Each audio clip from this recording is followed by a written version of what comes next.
जन मन सुखकारी राधे श्याम श्यामा श्री राधे ब्रज जन मन सुखकारी राधे श्याम श्यामा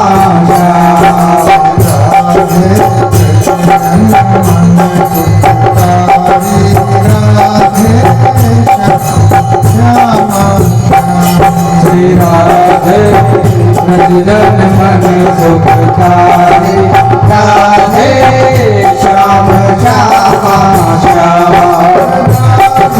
श्याम राधे श्याम राधे श्याम राधे श्याम राधे श्याम राधे श्याम राधे श्याम राधे श्याम श्री राधे जन मन सुखकारी राधे श्याम श्याम श्री राधे जन मन सुखकारी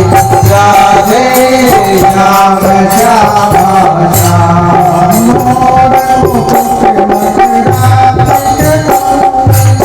कल बेजंती माला और मुकुट मकरा कित कुंडल गल बेजंती माला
सुंदर वदन कमल दल लोचन बाकी चितवन करी सुंदर वदन कमल दल लोचन बाकी चितवन न्यारी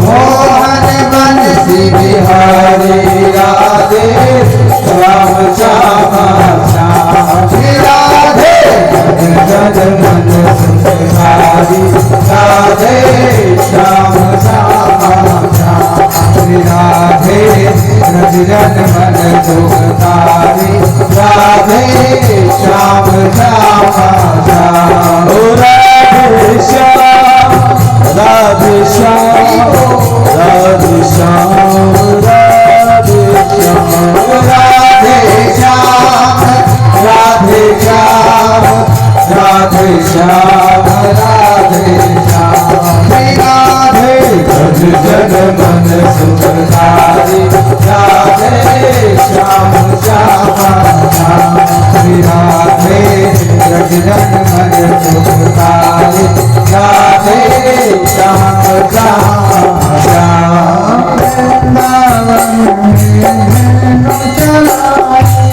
गोपी जन मन हारी वृंदावन में धेनु चराए गोपी जन मन हारे वृंदावन में धेनु चराए गोपी जन मन हारी वृंदावन में धेनु चराए गोपी जन मन हारे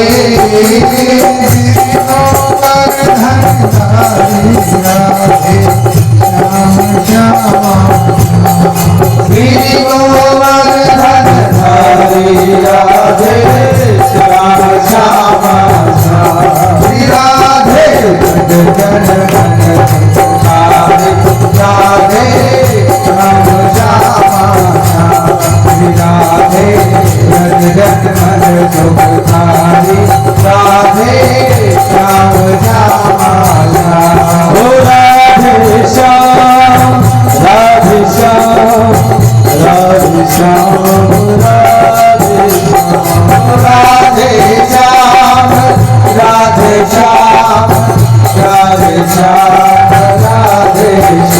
श्री राधे जग मन सुखारी राधे श्याम श्यामा श्याम राधे जग मन सुखारी राधे श्याम श्यामा श्याम राधा कृष्ण अब और रूप अवतारी राधा कृष्ण मेरे अब दो गौर रूप अवतारी पचारी राधे श्याम श्याम कीर्तन धर्म प्रचारी राधे श्याम श्यामा श्री राधे जग मन सुखारी राधे श्याम श्यामा श्री राधे जग मन सुखारी राधे श्याम श्यामा ओ राधे श्याम राधे श्याम राधे श्याम राधे श्याम राधे श्याम राधे श्याम राधे श्याम राधे श्याम राधे जग मन सुखारी राधे श्याम श्यामा श्री राधे जग मन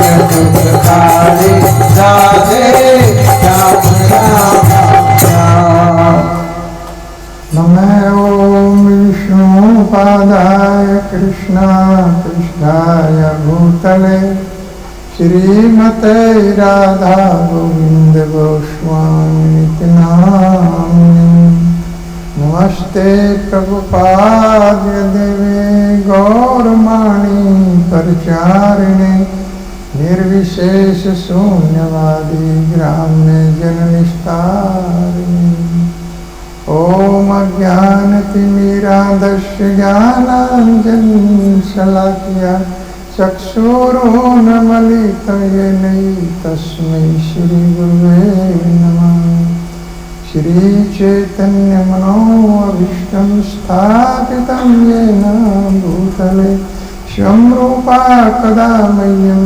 ददाति स्वपदान्तिकम् हे कृष्णा करुणा सिंधु दीनबंधु जगत्पते गोपेश गोपिका कांत श्री राधा कांत नमस्तुते तप्त कांचन गौरांगी श्री राधे वृंदावनेश्वरी वर्षभानुसुते देवी प्रणमामि हरिप्रिये वाञ्छाकल्पतरुभिक्षा कृपा सिन्धु भैरुच पतितानां पावनेभ्यो वैष्णवेभ्यो नमो नमः नमः ॐ विष्णुपादा कृष्णापृष्ठाय भूतले श्रीमते भक्तिवेदान्त स्वामी नामिने नमस्ते सरस्वती देवी गौरवाणी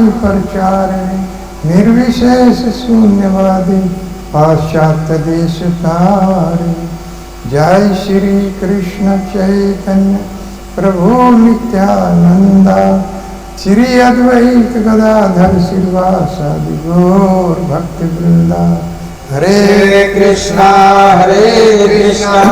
कृष्णा कृष्णा हरे हरे हरे राम राम राम हरे हरे हरे हरे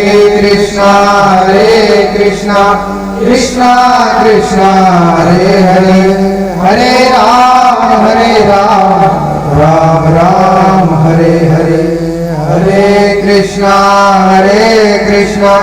कृष्णा कृष्णा हरे हरे हरे राम राम राम हरे हरे ओम नमो भगवते वासुदेवाय ओम नमो भगवते वासुदेवाय ओम नमो भगवते वासुदेवाय ओम नमो भगवते वासुदेवाय ओम नमो भगवते वासुदेवाय ओम भगवते वासुदेवाय। श्रीमद्भागवत सप्ताह का छठवां सत्र। तो स्कंद 10 अध्याय 10 श्लोक नंबर 18। साधूनां समचिंतानां मुकुंद चरणे शीर्णाम् उपेक्षे किं धनस्तभेर सदधीर सदासरे। तो कल के सत्र में आप लोगों ने श्रवण किया था कि किस प्रकार से दरिद्रता के ऊपर नारद जी उपदेश कर रहे हैं कि ऐसे लोगों का यही हर्ष हो जाता है जो धनाढ्य लोग हैं और धन के मद में अंधे रहते हैं, तो उनको दरिद्रता प्राप्त करनी पड़ती है, दरिद्र हो जाते हैं। और दरिद्रता में कितने कष्ट हैं, जिस प्रकार से कोई व्यक्ति को कांटा लगा हो वही उसके दर्द को समझ सकता है। इसी तरह से कि सारी इंद्रियां उसकी सूख जाती, क्योंकि उसका एकमात्र लक्ष्य अन्न रहता है। भूख के कारण उसका शरीर निर्बल हो जाता है और रोटी कपड़ा और मकान के लिए ही कर्म करता है और कोई उसका लक्ष्य नहीं रहता है। तो उसकी सारी इंद्रियां सूख जाती है, अपने आप ही काम क्रोध मोह लोभ से उसको छुटकारा हो जाता है। तो ऐसा व्यक्ति कैसे किसी पशु की हत्या के बारे में सोच सकता है? वो कभी ये सोच ही नहीं सकता कि किसी पशु की हत्या करनी है। इस संबंध में उसका विचार नहीं जाता, क्योंकि वो तो केवल अपने खाने के लिए दिन भर कड़ी मेहनत करता है और कभी कभी भूखा भी रहना पड़ता है, तो उसका शरीर कमजोर हो जाता है। उसको अपनी इंद्रियों को नियंत्रण करने के लिए कोई साधन नहीं करना पड़ता, अपने आप ही उसकी इंद्रियां नियंत्रित हो जाती। तो इस प्रकार का व्यक्ति कैसे किसी पशु की हत्या के संबंध में सोच सकता है? तो ऐसे व्यक्ति उसी दशा से फिर बाद में गुजरते हैं जो धनी लोग हैं और भगवान के लिए कोई भी ऐसा प्रयास नहीं करते हैं, और अगर धन का सदुपयोग करते हैं तो उनका ज्ञान भी बढ़ जाता है, भक्ति भी आ जाती है और फिर सारे कष्ट उनके दूर हो जाते हैं। कष्ट का अर्थ है कि कष्ट सभी के ऊपर आते हैं, लेकिन भक्तों के ऊपर वो ठहर नहीं पाते। कदम कदम पर इस जगत में विपत्तियां हैं। एक विपत्ति को आप ठीक करते हैं, दूर करते हैं, तो दूसरी आ जाती है, तीसरी आ जाती है। विपत्तियों से कोई बच नहीं सकता, क्योंकि दुखालयम और अशाश्वत क्षणिक। भगवान ने भगवत गीता में कहा है कि ये जगत दुखों का घर है। दुख आल्य तो दुखों का घर है और ये शरीर बीमारियों का घर है, प्रहलाद महाराज कहते। तो किस प्रकार से जन्म मृत्यु और जरा व्याधि हम लोगों को सताती रहती है, लेकिन उसको दुख दूर करने के लिए केवल एक ही वैद्य है, भगवान श्री कृष्ण। जन्म मृत्यु जरा और व्याधि इन सबको जरा मरण मोक्षाय ममाश्रित्य तन्ति, मेरी शरण ग्रहण की। जन्म मृत्यु और जरा व्याधि से मैं दूर कर दूंगा। अर्थात इसके बाद ऐसा शरीर प्राप्त होता है कि फिर ना जन्म होता है, ना बुढ़ापा आता है और ना मृत्यु होती है, ना उस शरीर में कोई बीमारी होती है। शाश्वत और सनातन शरीर भगवान अपने जैसा शरीर देते। अजामी प्रकरण में भगवान के जो पार्षद हैं उनके 4 भुजाएं होती है, 4 भुजाएं, और चारों भुजाएं में वही धारण करते हैं, पद्म कमल और शंख चक्र गदा, ये धारण करते हैं।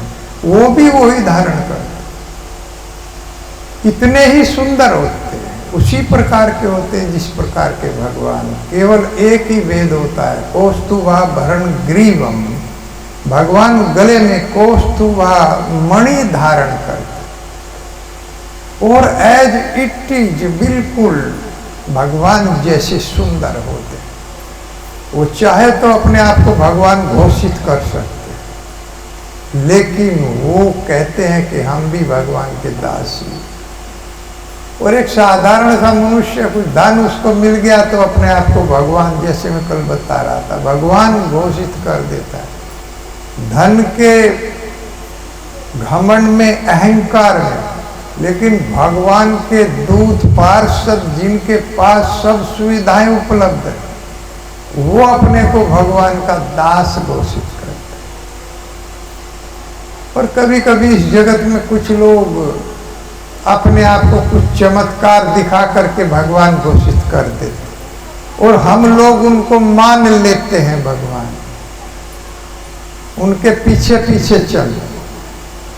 ऐसे लोगों से वास्तव में सावधान रहने की आवश्यकता है। कोई भी भगवान नहीं हो सकता, सब भगवान के इस जगत में दास हैं। अहम हरे तब पादेक मूला दासानुदासो भवितास्मि भुव मन है स्मृता सद्पेर गुणास्ते गृणीत वाक कर्म करो काया। कितना सुंदर बोल रहे हैं। वक्रासुर जो भगवान के साथ युद्ध करते करते स्तुति भी कर रहे हैं। भगवान ने अर्जुन को भी ये उपदेश दिया, तस्मात् सर्वेषु कालेषु माम नुस्मर युद्ध, अर्थात युद्ध में भी मेरा चिंतन करो। और चिंतन किस प्रकार से हो जाता है? अर्जुन ने अपना सारा कर्म भगवान को दे दिया, भगवान को समर्पित कर दिया, तो सदैव भगवान का चिंतन बना रहा। उसी तरह से वक्रासुर अहम हरे तव पादे, कब मैं आपके चरणों का दास बनूंगा, आपके भक्तों का दास बनूंगा। हे प्रभु मेरे ऊपर कृपा कीजिए।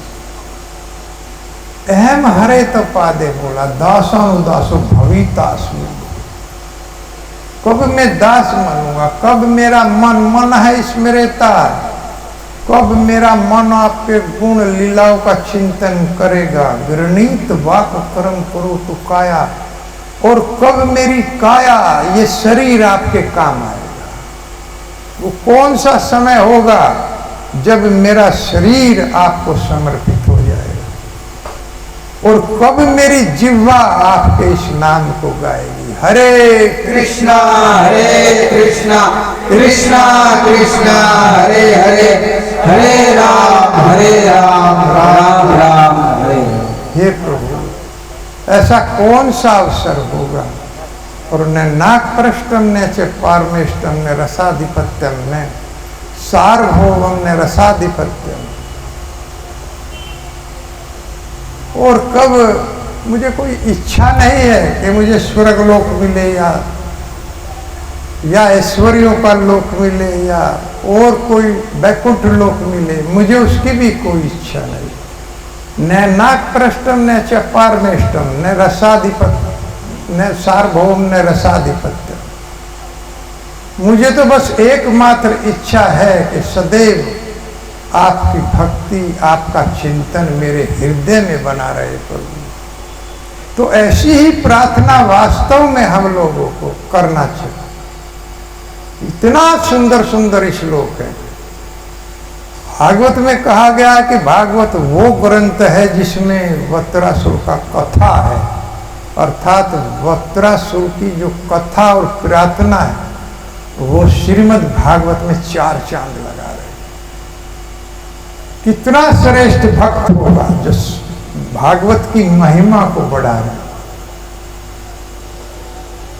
अजात पक्षाय मात्रम खगा स्तनियम तविया वत्सरा क्षुदारता प्रिया प्रिय विशुतम विपन्ना मनो अरविंदाक्ष दिदक्षते त्वाम।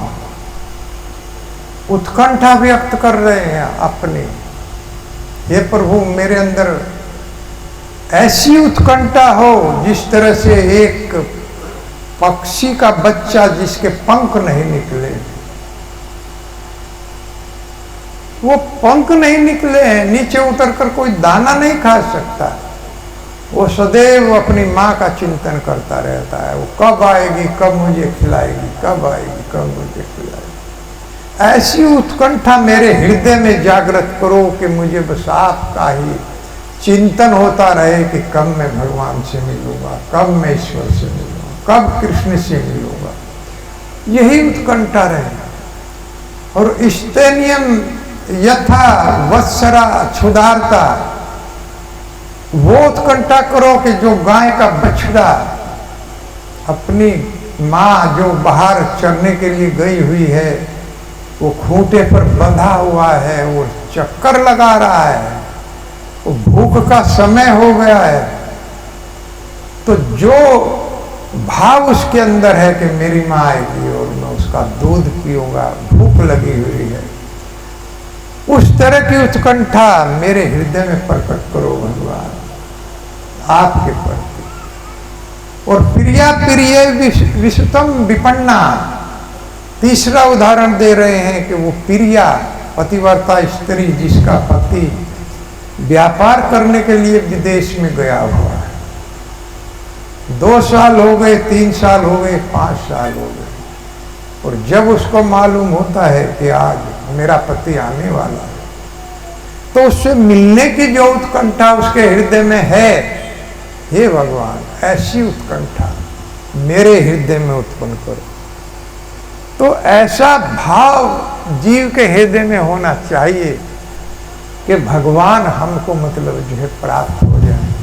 और वो निश्चित रूप से हरे कृष्ण महामंत्र के करने से वो लगाव, वो उत्कंठा भगवान के प्रति पैदा होगी, जो नित्य 16 माला जप करेंगे।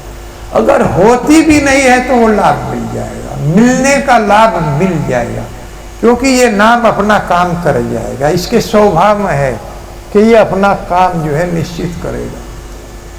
तो पहला उदाहरण दिया गया है अजात पक्षाय मात्रम खगा, वो खग पक्षी का बच्चा जिसके पंख नहीं,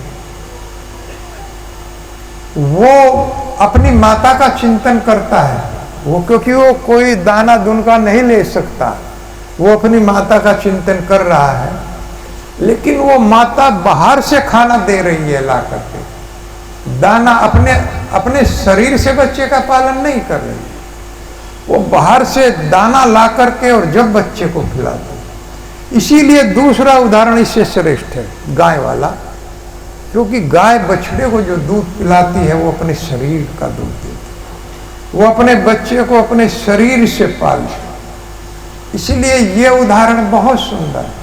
और तीसरा उदाहरण प्रिया प्रिय विषतम विपन्ना, वो पतिव्रता स्त्री जो किसी और का मुख देखना भी नहीं चाहती, तो वो अपने पति की आकांक्षा और उत्कंठा कि आज मेरा पति आ रहा है, कितना उसके हृदय में उत्कंठा और भाव होगा, वो भाव हे भगवान मेरे अंदर प्रकट करो आपके प्रति।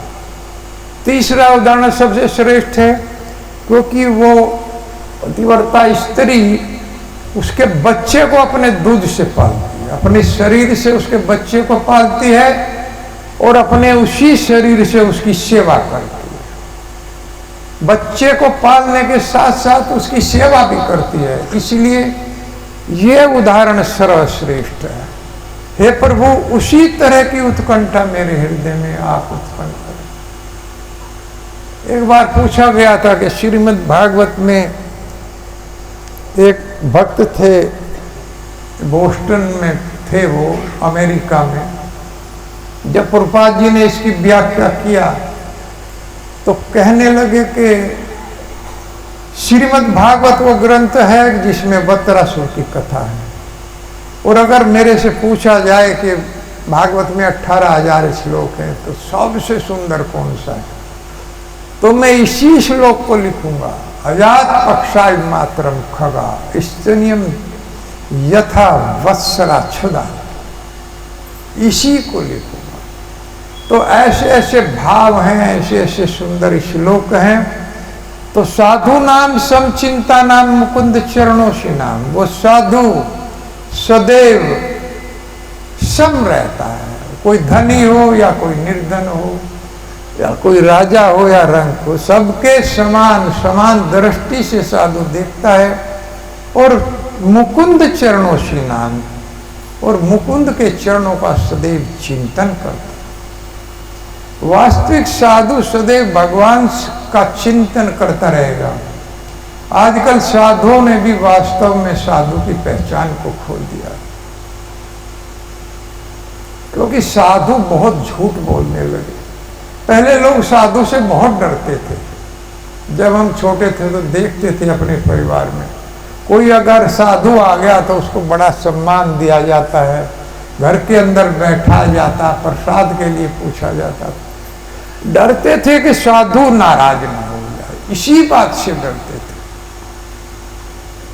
लेकिन आजकल साधु बहुत झूठ बोलने लगे और उस पटांग की बातें करने लगे, धन कमाने लगे भगवान के नाम पर। इन कथाओं को प्रोफेशनल बना लिया। 2 लाख रुपए तय करके आएंगे और फिर प्रवचन देंगे कि धन तो साधु धन के पीछे नहीं लगता, साधु के लिए धन की कोई उपयोगिता नहीं है। और कथाओं को करते हैं कि 2 लाख रुपए निश्चित लिए जाएंगे। इस तरह की कथाएं कोई लाभ नहीं देती। कथा है कि कथाकार को देना चाहिए, दक्षिणा प्रावधान है, लेकिन जो भी मिल जाए उसी को स्वीकार करना चाहिए। ये नहीं है कि कथा को तय किया जाए और तय कर करके जब कथा किया जाए। आप देखते हैं कितने लोग टीवी पर भी कथा आती है, नाचते हैं, गाते हैं, माताएं खड़ी होकर के बहुत भद्दा भद्दा डांस करती है, बहुत भद्दा, देखा भी नहीं जाता और कथाकार बड़ा खुश होता है। ऐसी कथाएं कोई असर नहीं डाल पाती। वहां कितने भक्त बनते हैं, केवल वो 7 दिन तक मनोरंजन ही करते हैं, इसके बाद सब कुछ समाप्त हो जाता। लेकिन ये कथा और भगवान का नाम आत्मरंजन, आप देख रहे होंगे हम कोई लौकिक गीत नहीं गा रहे कि कोई लौकिक अलौकिक गीत हम गाते हैं, वैष्णव भजन गाते हैं, पद गाते हैं भक्तों के द्वारा रचित। तो ये आत्मा का रंजन करने वाले हैं, आत्मा को प्रसन्न, आत्मा की खुराक है, ये शरीर की खुराक नहीं। इसलिए ये असर डालता है भक्ति पर, भक्ति से बनती है। और वो कथाएं बहुत बड़े बड़े कथाकार वो कहलाते हैं। 10-20 गाय बांध लेते हैं, हम गाय पालन करते हैं, दान दीजिए, ये हमारा हर उसका अकाउंट नंबर है, FCI कोड सब लिखा हुआ आएगा कि इसमें पैसा डाल। और लोग डालते भी हैं, क्योंकि लोगों को यही मालूम नहीं है कि दान कहां देना चाहिए। दान, समय, पात्र और स्थान, 3 बातों का ध्यान रखना चाहिए। किस समय आप दान दे रहे हैं, पात्र किसको दान दे रहे हैं, और स्थान कहां दान दे रहे हैं।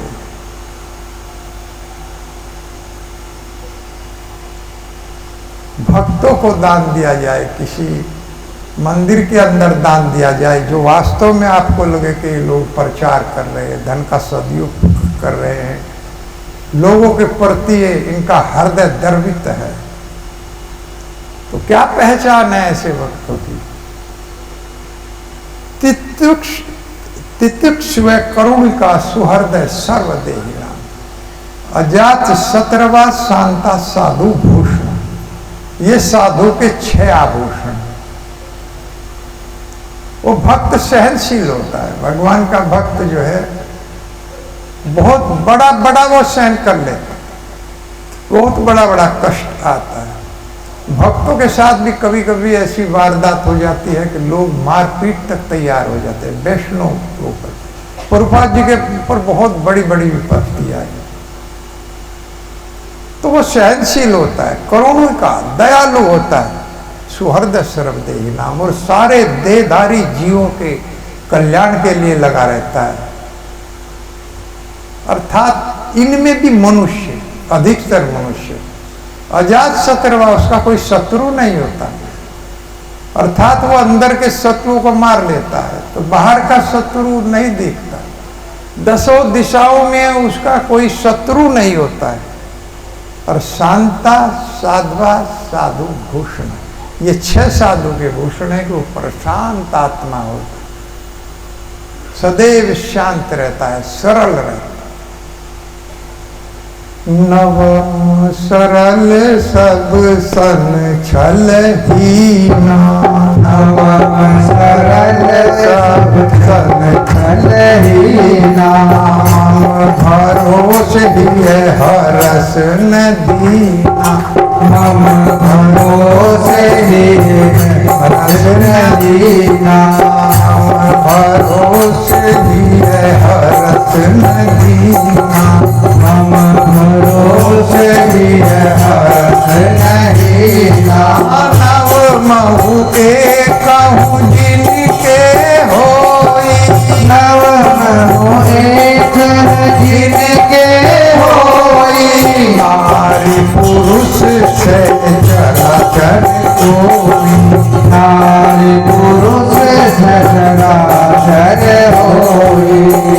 नारी पुरुष से चराचर। नव भक्ति ये इसमें बताई गई है रामचरितमानस में। पंपा सरोवर पर भगवान जब पूछ रहे हैं कि तो ये भक्ति 9 प्रकार की, 9 ही प्रकार की भक्ति भागवत में है और 9 ही प्रकार की भक्ति रामचरितमानस में। ऐसे भक्ति अनेक प्रकार की होती है, कोई कुछ बताता है, लेकिन जितने चेहरे उतने ही प्रकार की भक्ति। पता नहीं कौन किस भाव से भजन कर रहा है, तो उसको उसी तरह का लाभ मिलता है। ये यथा माम प्रपदन्ते तांस तथैव भजामहम्, मम वर्तमान अनुवर्तन्ते मनुष्य पार्था सर्वसा। सारे मनुष्य मेरा ही अनुसरण करते, और जिसकी जैसी भक्ति होती है उसको मैं ऐसा ही फल प्रदान करता हूं, उसी तरह। तो 9 प्रकार की भक्ति है, और ये 9वें प्रकार की भक्ति सरल, और 9 ही प्रकार की भक्ति सुन लीजिए। प्रथम भक्ति संताह करी संगा, प्रथम भक्ति संतन कर संगा, दूसरी गति मम कथा प्रसंगा, दूसरी गति कथा प्रसंगा, गुरुपद पंकज सेवा तीसरी भक्ति अमान, गुरुपद पंकज सेवा तीसरी भक्ति अमान, चौथी भक्ति मम गुणगन करिए कपट तजिदान, चौथी भक्ति मम गुणगन करिए कपट तजिदान। पंचम भजन सुवेद प्रकाशा, पंचम भजन सुवेद प्रकाशा, पंचम भजन सुवेद प्रकाशा, पंचम भजन सुवेद प्रकाशा, अष्टदम शील तीरथ बहु कर्मा, अष्टदम शील विगत बहु कर्मा, अष्टदम शील तीरथ बहु कर्मा, अष्टदम शील विगत बहु कर्मा, सात विषम मोहि मैं जग देखा, सात विषम मोहि जग में देखा, से अधिक संत करि लेखा, से अधिक संत कर देखा,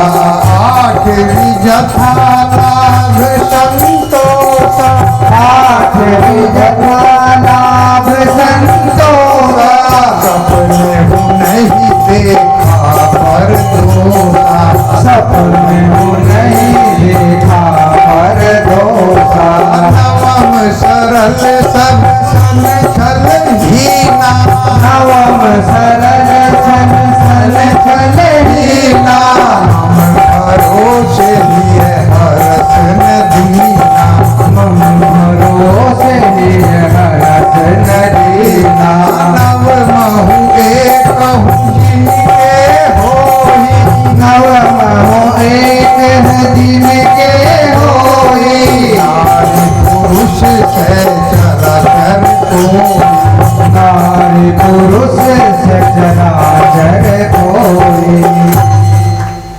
ये नवदा भक्ति।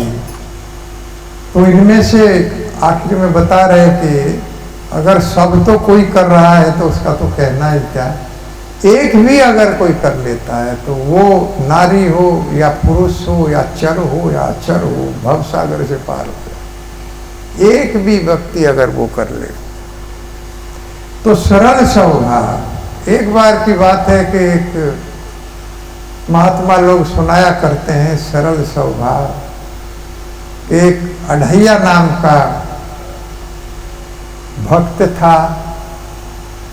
अढ़ैया इसलिए उसके गुरु ने नाम कर दिया था कि वो 2.5 शेर एक बार में खाता, 2.5 शेर। तो फिर इसको भाई बहुत खाता है, तो कभी यहाँ कभी वहाँ उसे जो है निकाल दिया।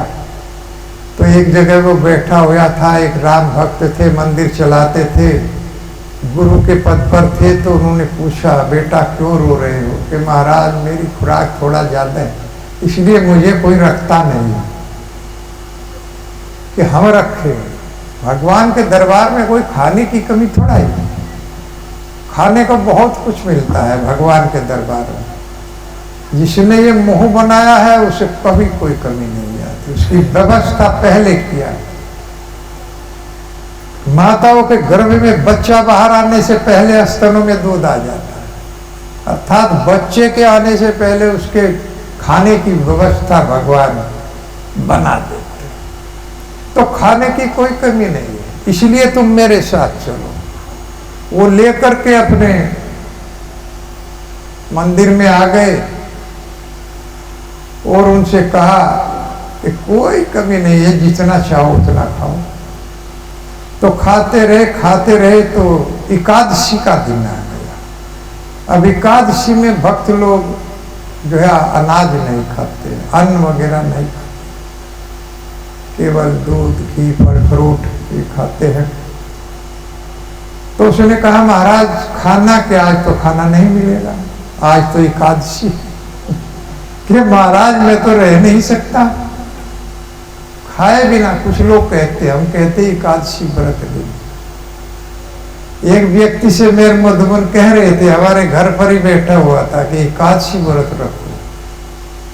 कि महाराज नहीं रहा जाता, रोजाना टिफिन में लेकर के खेत में जाता हूँ, सुबह का भी, और दोपहर से पहले फिर भूख लग जाती है, मैं नहीं रह सकता।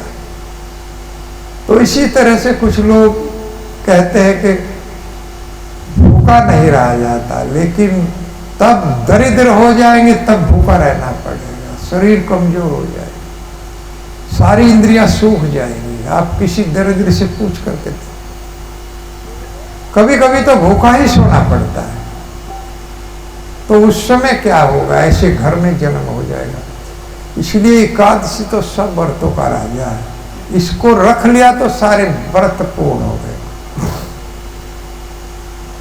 अगर कोई व्रत हम नहीं भी रखते तो भी उसका फल मिलता है। सारे व्रतों का राजा है एकादशी का व्रत। लेकिन वो मान नहीं रहा था कि महाराज मुझे तो खाना है। तो महाराज ने कहा, ठीक है, आप अपना 2.5 शेर ले लो और मंदिर के बाहर जाके पीपल के पेड़ के नीचे बनाओ खाओ, मंदिर में नहीं बनेगा आज एकादशी। तो उसने कहा, ठीक है महाराज। तो गुरुजी चलते हुए कहने लगे, जरा इस बात का ध्यान रखना, आज एकादशी है तो भोग लगा लेना। राम मंदिर था कि महाराज ये भोग कैसे लगता है? कि आंख बंद करके श्री हरि का नाम पुकारना, भोग लग जाएगा।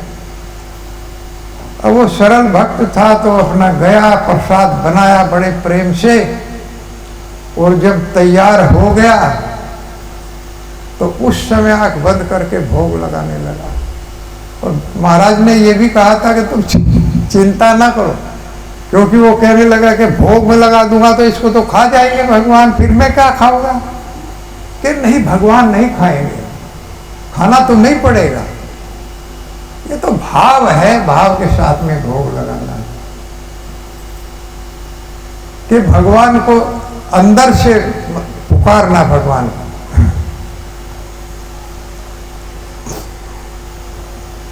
तो भोग आंख बंद करके लगाने लगा भोग और भगवान को बुलाने लगा। आई श्री राम आइए, राजा राम आइए, मेरे भोजन को भोग लगाइए।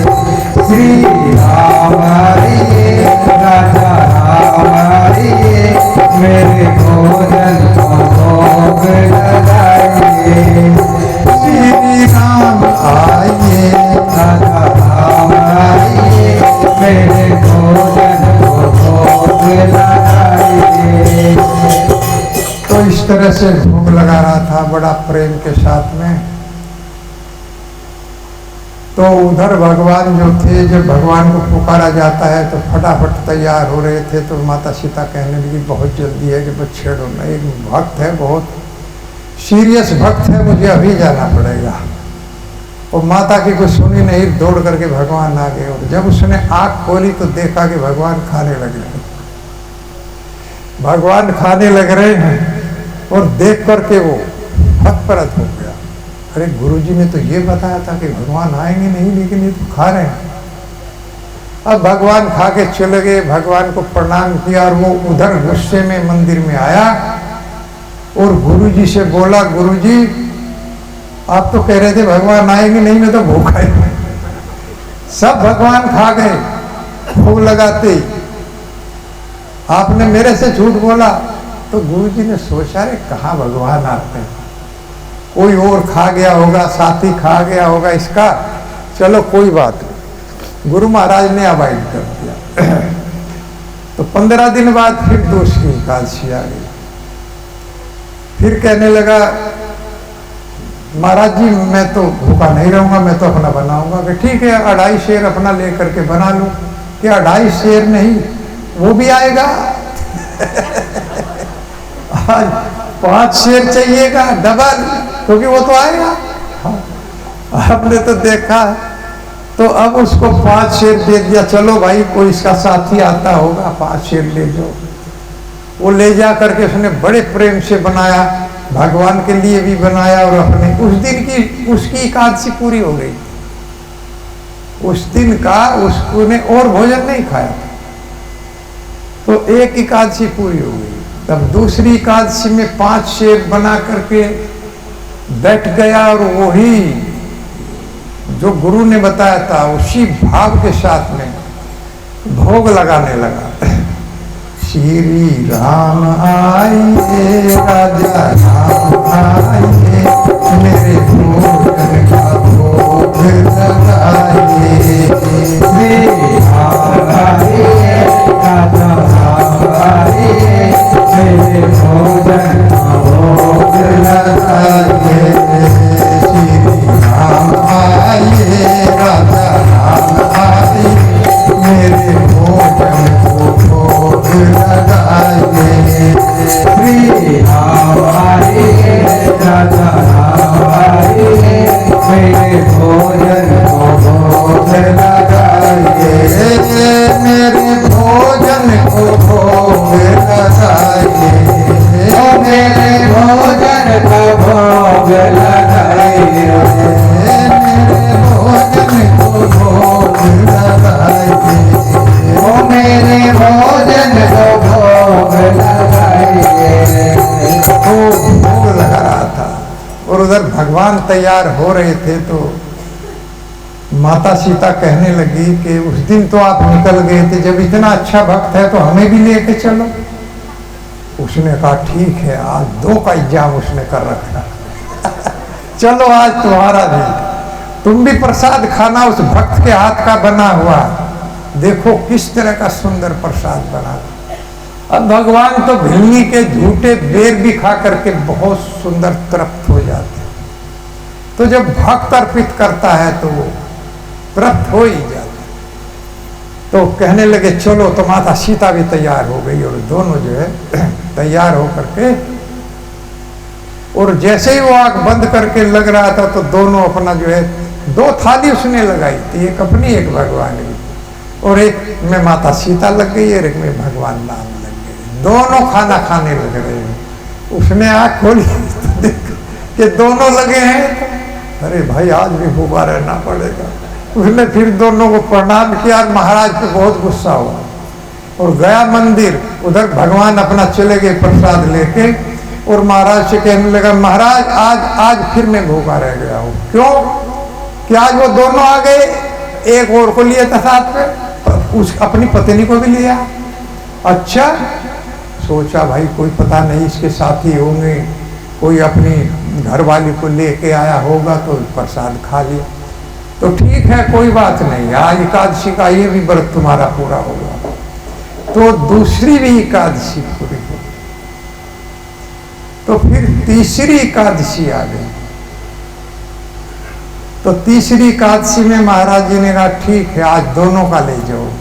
कि दोनों का नहीं, तीनों का, मैं भी तो हूं, दोनों तो वे आए दोनों तो वे आएंगे ही और एक मैं हूं, तो 3 का दो, 7.5 सेर देना पड़ेगा।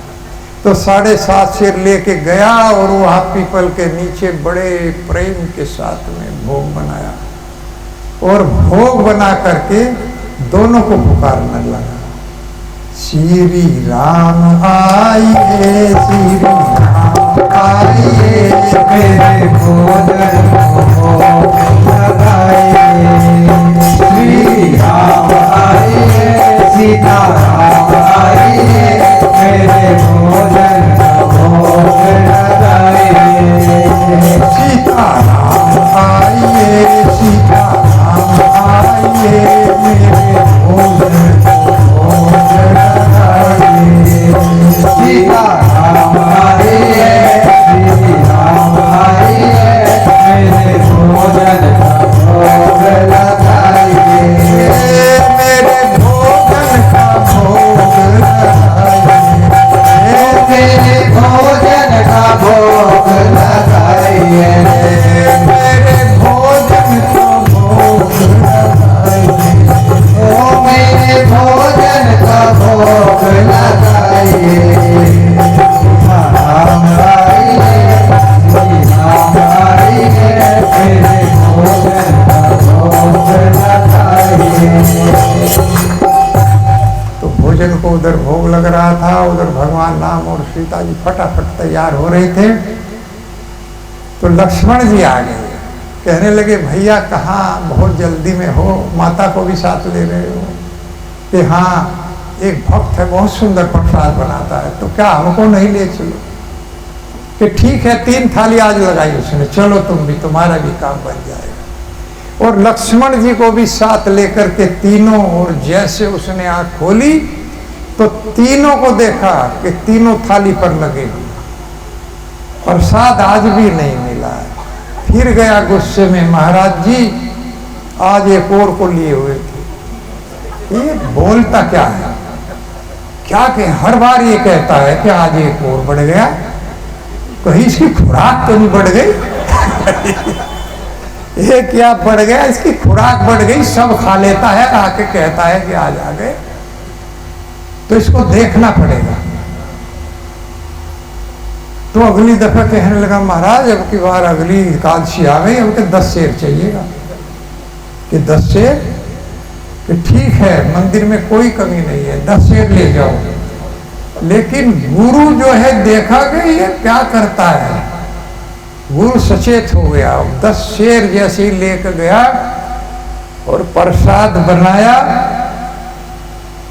तो जो है माता सीता और लगा करके 4 थाली और रख दिया एक अपनी, और भोग लगाने लगा। श्री राम आइए, सीता राम आइए, श्री राम आइए, सीता राम आइए, लक्ष्मण साथ लाइए, लक्ष्मण साथ लाइए, मेरे भोजन का भोग लगाइए। ओ मेरे भोजन का भोग लगाइए। मेरे भोजन का भोग लगाइए। ओ मेरे भोजन का भोग लगाइए। सीता राम आइए, लक्ष्मण साथ लाइए, मेरे भोजन का भोग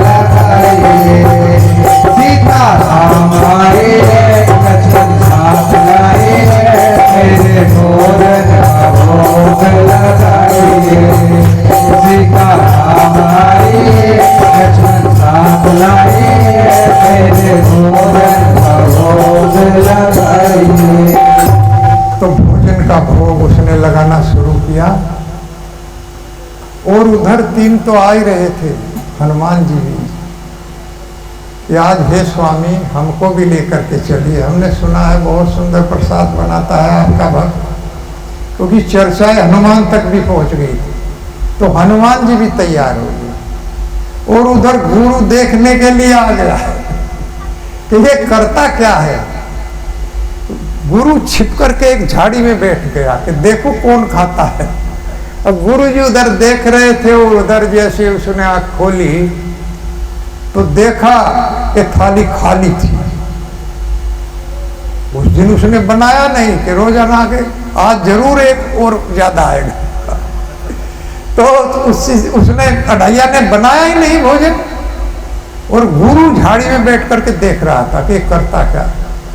और जब भोजन बनाया नहीं और जो भगवान राम, माता सीता, लक्ष्मण और हनुमान आकर के, अरे आज तो बनाया नहीं, सब ऐसे ही रखा है। और उसने खोली आंख, महाराज जी आज तो आपको ही बनाना पड़ेगा। बहुत दिनों से आप जो है बार बार मैं बनाता हूँ और आप खा के सफा चट हो जाता है, आप आज बनाएंगे मैं खाऊंगा। तो भगवान राम ने आदेश दिया, फटाफट हनुमान जी को लकड़ी ला, लकड़ी इकट्ठी करके लाई। माता सीता मतलब तैयार हो गई रसोई के लिए कि आटा बनाओ। लक्ष्मण ने आटा बनाया फटाफट, माता सीता बेलने लगी, कचौड़ी उतरने लगी, और भगवान राम भी सहयोग उसमें कर रहे थे। गुरु जी देख रहे, भाई ये क्या हो रहा है।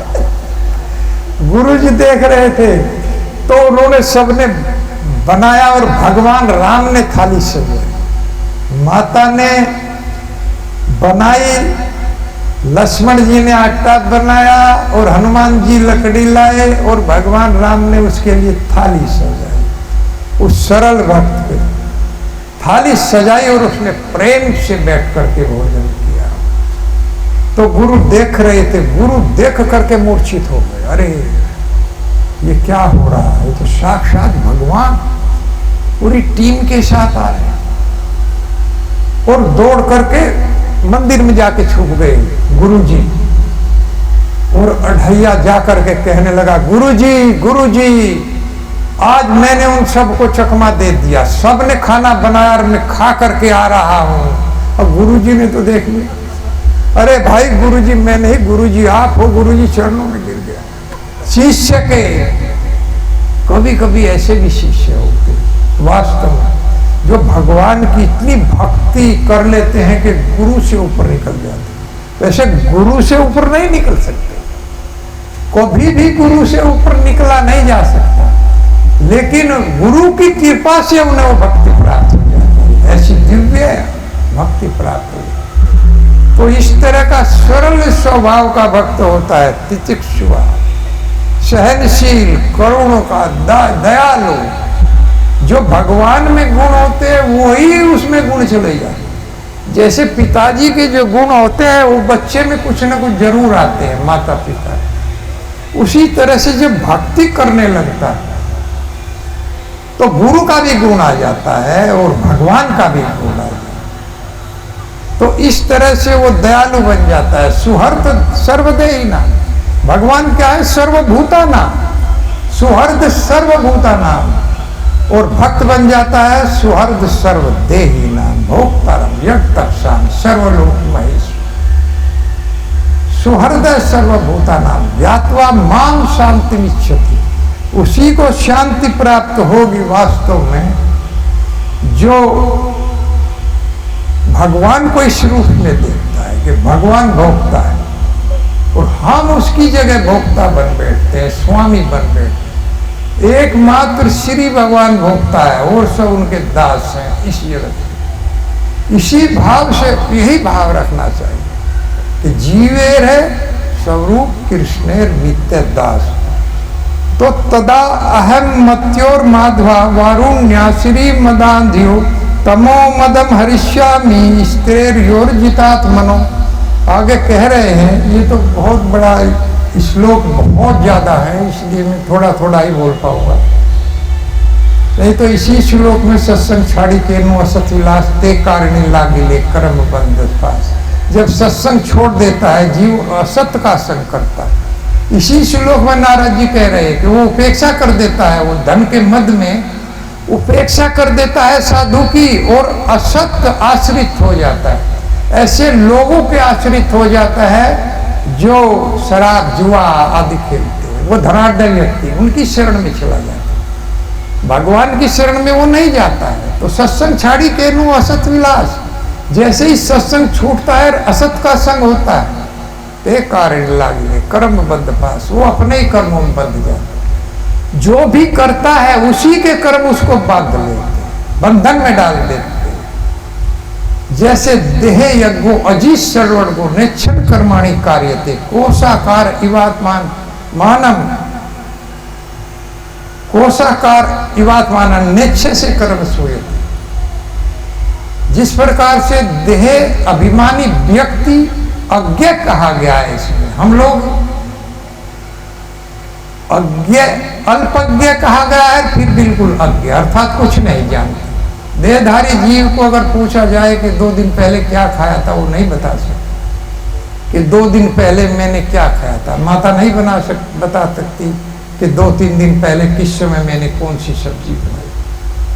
तो इतनी जल्दी भूल जाते हैं, तो अज्ञ है, हम कुछ वास्तव में जानते नहीं। भगवान सर्वज्ञ, वो सब कुछ जानते हैं, भूत वर्तमान और भविष्य सब कुछ भगवान जानते हैं, इसीलिए उन्हें सर्वज्ञ कहा गया है। तो इस तरह कोशाकार इवात्मान, देह अज्ञ, जीव अज्ञ है और वो इंद्रियों की चपेट में आ जाता है और न चाहते हुए भी, लेकिन उसको कर्म करना पड़ता है, न चाहते हुए, क्योंकि प्रकृति के 3 गुणों के संपर्क में रहता है, तो ये कर्म उसको करना ही पड़ता है। और जैसे कर्म करेगा तैसे ही वो यमराज के दूतों की पकड़ में आ जाएगा। संभवंती ही भद्राणी विपरीतानी चान है। हम पुण्य कर्म वालों, पाप करने वालों को तो पकड़ते हैं, पुण्य कर्म वाले भी हमारी पकड़ में आ जाते हैं। उसी भाव से कोई दानी व्यक्ति दान देता है, उसके मन में भाव आ गया कि मैं इतना दान दिया हो, तभी हमारी पकड़ में आ गई। अर्थात हम उसको भी पकड़ने की क्षमता रखते। परिणाम गुण संगोष्ठी, देवहान नहीं कर्म कर सकते, क्योंकि तीनों गुणों के संपर्क में रह करके कर्म करता है। देहधारी जीव एक क्षण भी कर्म किए बिना नहीं रह सकता, इसीलिए वो हमारी पकड़ में आ जाता है। और ये तीनों गुण हथकड़ी के समान है। तमोगुण लोहे की हथकड़ी है, और रजोगुण चांदी की हथकड़ी है, और सतोगुण सोने की हथकड़ी। लेकिन हथकड़ी है तो हथकड़ी तो बांधेगी, वो सोने की हो या चांदी की, वो बंधन में डाल ही देगी। इसलिए शुद्ध सत्व में प्रविष्ट होना पड़ता है। कृष्ण की भक्ति में शुद्ध सत्व में, सत्वम विशुद्धम वासुदेव शब्दितम, और ये शुद्ध सत्व स्वयं कृष्ण श्री भगवान, अगर इसलिए गुणातीत हो जाता है। भगवान का भक्त भी गुणातीत, इन तीनों गुणों से ऊपर चला जाता है। तो इस तरह से यमराज की पकड़ में आने से इस जगत में वास्तव में भगवान का भक्त ही बचता है, और कोई बचता है, और वो भी शुद्ध भक्त, शुद्ध सत्व। ये नहीं है कि कोई भी कथाकार बैठ गया वो पकड़ में आ जाएगा। ये धन लेने वाले तो सबसे पहले पकड़े जाएंगे, जो धन लेकर के कथा करते, ये पकड़ लिए जाएंगे। तो इनका भी एक लक्ष्य मान धनवानी होना। तो इसीलिए कहा गया है कि केवल जीवेर निस्तार लागी सूत्र के लिए व्यास, मायावादी भाष्य सुन ले हय सर्वनाश। व्यास देव जी ने इन वेदों की जो रचना की है, भागवत की जो रचना किया है, भगवत गीता की जो रचना किया है, ये जीवों के कल्याण के लिए किया है, ये हमारे आपके लिए कल्याण के लिए किया है। लेकिन मायावादी भाष्य, इन्हीं के ऊपर अगर कोई मायावादी लेक्चर दे रहा है और वो आपने सुन लिया तो सब कुछ समाप्त हो जाएगा। जो आपने वैष्णव से सीखा है वो भी समाप्त हो जाएगा। इसलिए मायावादियों का भाष्य नहीं सुनना चाहिए, ये देखना नहीं चाहिए कि ये बहुत बड़ा कथाकार है। वैष्णव से सुनना चाहिए। आपके यहाँ तो कई सेंटर है इसको, उन भक्तों के द्वारा वास्तव में सुनना चाहिए। वो भले ही वो तत्व ज्ञान देंगे, वो भगवान का ज्ञान देंगे, विज्ञान देंगे, तो वो कथा लाभ करेगी। तो इस तरह से असत्य का संग नहीं करना चाहिए, सत्संग को नहीं छोड़ना चाहिए, असत्य संग सब नाश कर देगा। तो आगे बता रहे हैं कि ये दोनों श्री के मध्य में थे और वो शराब पिए हुए थे। कौन सी मदिरा थी? वारुणी मदिरा। वारुणी मदिरा पिए हुए थे। तो तामे मद हरिष्यामी, इनके मद को अहंकार के मैं हरण करूंगा और स्थिर्योर्जितात्मनो, और अपनी इंद्रियों के द्वारा ये जीते हुए थे, स्त्री के अनुरूप हो गए थे, इसलिए उनके इस मद को दूर करने के लिए मैं इनके अहंकार का हरण करूंगा। तो वास्तव में बहुत बड़ी कृपा नारद जी कर रहे हैं, कोई साथ नहीं दे रहे, कृपा कर रहे हैं। साधु सदैव कृपा ही करेगा, क्योंकि तितिक्षु करुण का सुहृद देहि नाम, देहधारी जीवों के कल्याण में वो लगा रहता है। मैं उनके उस अहंकार का हरण कर लूंगा, इन्हें पवित्र कर दूंगा, शुद्ध कर दूंगा। जैसे कोई जेलर किसी कैदी से कहे अब की बार मेरी जेल में मत आना, तो वो तो वास्तव में कृपा कर रहा है कि मेरी जेल में मत आना। जेल में जाना कोई अच्छी बात है, तो उसे दंड देने के स्वरूप वो कह रहा है, दंड दे करके कि मेरी जेल में मत आना। उसी तरह से नारद जी साथ दे रहे हैं, लेकिन कृपा कर रहे हैं। हरिष्यामी, मैं इनके मद का हरण करूंगा, हर लूंगा उस मद को। अब साथ दे रहे हैं, यदि मो लोकपालस्य पुत्रो भूतवा तमह पलुप्तो न विवास मातमानम विजानीत दुर्मदो अतो अर्हत स्थान ताम श्याताम नेवम यथा पुनः स्मृति श्यान मत प्रसादेन तत्रापि मद अनुग्रहा वासुदेवस्य सानिध्यम लब्ध्वा दिव्य सरक्षते वर्ते सर्वलोकताम भूयो लब्ध भक्ति भविष्य। कितना सुंदर बोल रहे। इन दोनों लोकपालों के पुत्रों को जो निर्वर्ष मेरे सामने खड़े हुए हैं, दुर्मदो, इनकी दुर्बुद्धि हो गई है, इसे अतो अर्हति, ये योग्य हैं स्थावरता, वृक्ष जड़ योनि, ये जड़ योनि में जाने के योग्य हैं। नेवम यथा पुनः स्मृति, लेकिन उस योनि में जाने के बाद भी मेरा अनुग्रह इन पर होगा और उनका स्मृति बनी रहेगी, सदैव इनको अपनी स्मृति बनी रहेगी, वो ध्यान रहे। भगवत भक्तों को अगर कोई दूसरी योनि भी मिल जाए, ऐसे श्रेष्ठ भक्तों को, तो उनको स्मृति बनी रहती। जैसे महाराज भरत एक हिरण के प्रति आसक्त हो और आसक्त होकर वो हिरण की योनि में चले गए, लेकिन उनको स्मृति बनी हुई थी कि मैं भगवान का भक्त था, और आसक्ति के कारण यम यम वापी स्मरण भाव तजतयंते कलेवरम, जो जो जिस भाव का स्मरण अंत समय में कर जाएगा, उसी में शरीर बदल जाएगा। ये भी ध्यान रखना चाहिए। अंत काले चेमा में स्मरण मुक्तवा कलेवरम, भगवत गीता में भगवान के अंत में जो मेरा स्मरण कर जाएगा, मेरे स्वभाव को प्राप्त हो जाएगा। लेकिन जो किसी पशु का कर जाएगा, तो उस पशु की योनि में चला जाएगा। यम यम वापी स्मरण भाव तज तयंते अंते कलेवर, शरीर को अंत समय में छोड़ते समय। इसीलिए साधु लोग अंत समय में भगवान के स्मरण के लिए तरसते, भगवान के इस नाम के लिए तरसते हैं कि ये स्मरण हो जाए। जन्म जन्म मुनि जतन कराई, जन्म जन्म मुनि जतन कराई, संत राम कहिया बचनाई, संत राम कहिया बचनाई, जासु नाम बर शंकर काशी, जासु नाम बन शंकर काशी, सबही सब गति अभिनाशी, सबही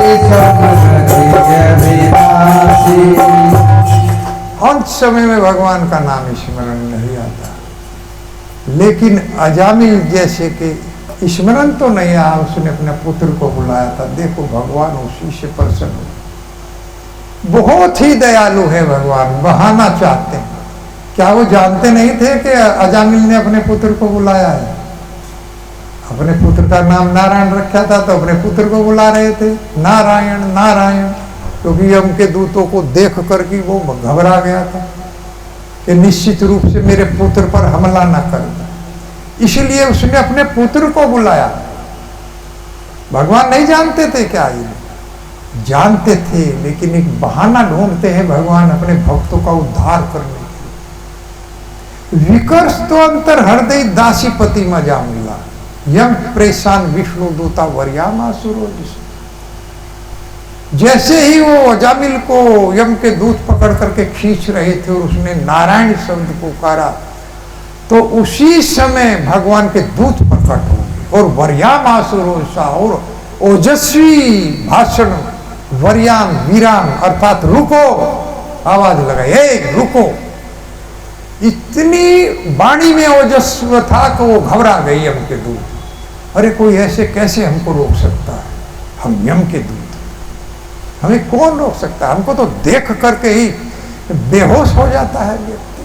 अब ये कौन बोल रहा है? अब देखा 4 सुंदर कुमार चतुर्भुज रूप हाथ में हथियार धारण करके प्रकट हुए और कहा रुको। तुरंत रोक दिया और डर गया भगवान के दूत, कुछ बोल नहीं पाए।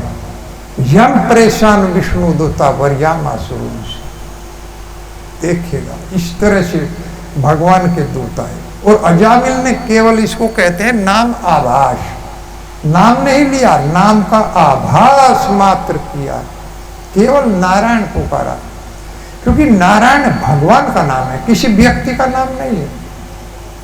इसीलिए भक्त लोग अपने बच्चों का नाम भगवान पर रखते हैं कि कम से कम भगवान का नाम। और भगवान का नाम अनजाने भी, अज्ञानाद अथवा ज्ञानाद उत्तम श्लोक नाम होता है। भगवान का नाम अनजाने में लिया जाए या जानबूझ कर लिया जाए, वो काम कर जाएगा।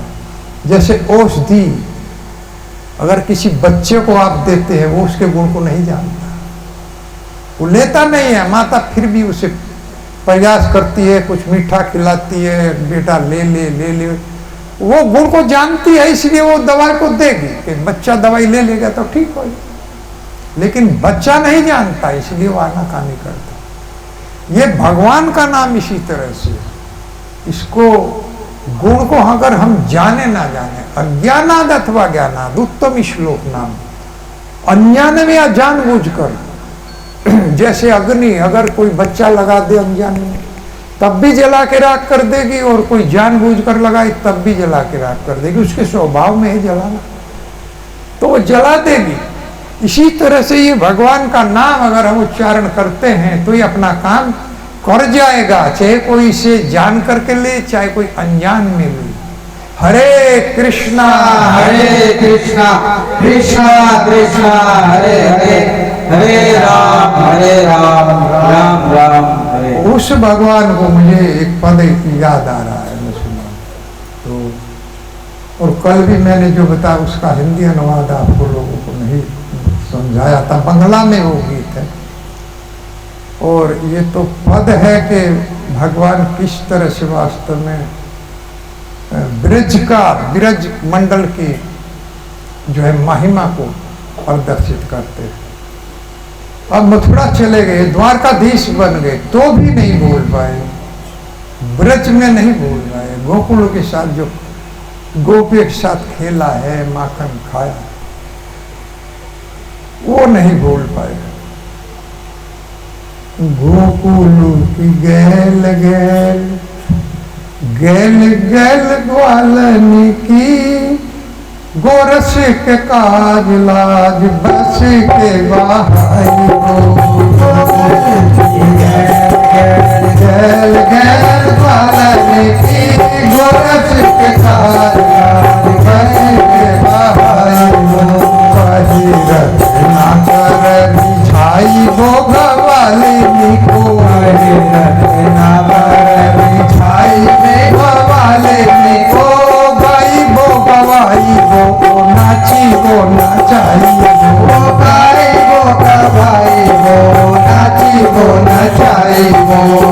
वो संहार मनोहार के विविध विधि, वो संहार के संहार के विविध विधि, मोहिनी मधुर मंजू बांसुरी बजाई तो, मोहिनी मधुर मंजू बांसुरी बजाई तो, मोहिनी मधुर मंजू बांसुरी बजाई, मोहिनी मधुर मंजू बांसुरी बजाई तो, दूधो संपत्ति समाज ब्रज मंडल के, दूधो संपत्ति समाज ब्रज मंडल के, भूले हैं न भूले भूले हमको भुलाई दो, भूले हैं न भूले भूले हमको भुलाई दो, दो संपत्ति समाज ब्रज मंडल के, दो संपत्ति समाज ब्रज मंडल के, भूले हैं न भूले भूले हमको भुलाई दो, भूले हैं न भूले भूले हमको भुलाई दो, भूले हैं न भूले भूले हमको भुलाई दो, भूले हैं न भूले भूले हमको भुलाई दो, मोर के कानों में को मुकुट छाती लो छोरी, मोर के कानों में को मोर के नाभि लो छोरी, कृष्णमणि मंडी की धराई करी है कहा, कृष्णमणि मंडी की धराई करी है कहा, कहे रत्ना कर तू माखन सनहि बिनु, कहे रत्ना कर तू माखन सनहि बिनु, सठ रस व्यंजन चबाई करी है कहा, छठ रस व्यंजन चबाई करी है कहा, गोपी ग्वाल बालनी को छोड़ी वीर हालनी में, गोपी ग्वाल बालनी को छोड़ी वीर हालनी में, हरि सुर वृंद की बलाई करी है कहा, हरि सुर वृंद हरि सुर वृंद की भलाई करी है कहा, हरि सुर वृंद की भलाई करी है कहा, प्यारो नाम गोविंद गोपाल के बिहाई भाई, यारो नाम गोविंद गोपाल के बिहाई भाई, ठाकुर त्रिलोक के पहाई करी है कहा, ठाकुर त्रिलोक के पहाई करी है कहा, ठाकुर त्रिलोक के पहाई करी है कहा। इतना सुंदर रस भरा हुआ है इन पदों में। गोकुल की गैल गैल गैल गैल वाल्मीकि, मैंने ब्रज के अंदर गोकुल में गोपियों के साथ साथ गोरस के काज रस के बाहर हो, गाय का दूध और मक्खन किस तरह से बहता था ग्वाल बालों के लिए, मैं वहां माखन खाता था किस तरह से, और यहाँ मुझे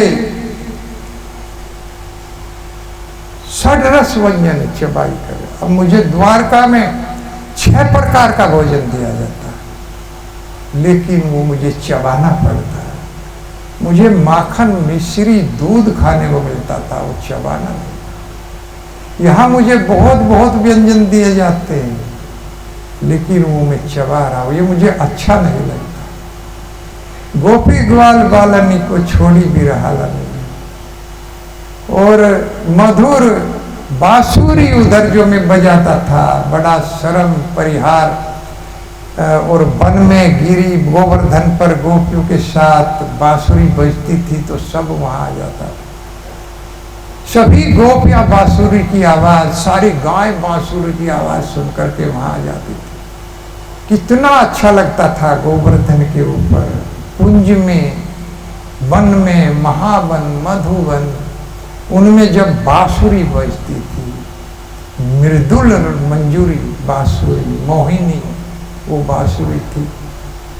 उधो सुख संपत्ति समाज ब्रजमंडल के, ये ब्रजमंडल में जो सुख और संपत्ति थी, ये ग्वालों का जो प्रेम था वो संपत्ति थी मेरे लिए। जो ग्वालिनियों का प्रेम था, जो गायों का प्रेम था, वो संपत्ति भूले हैं ना भूले भूले हमको भुलाइए।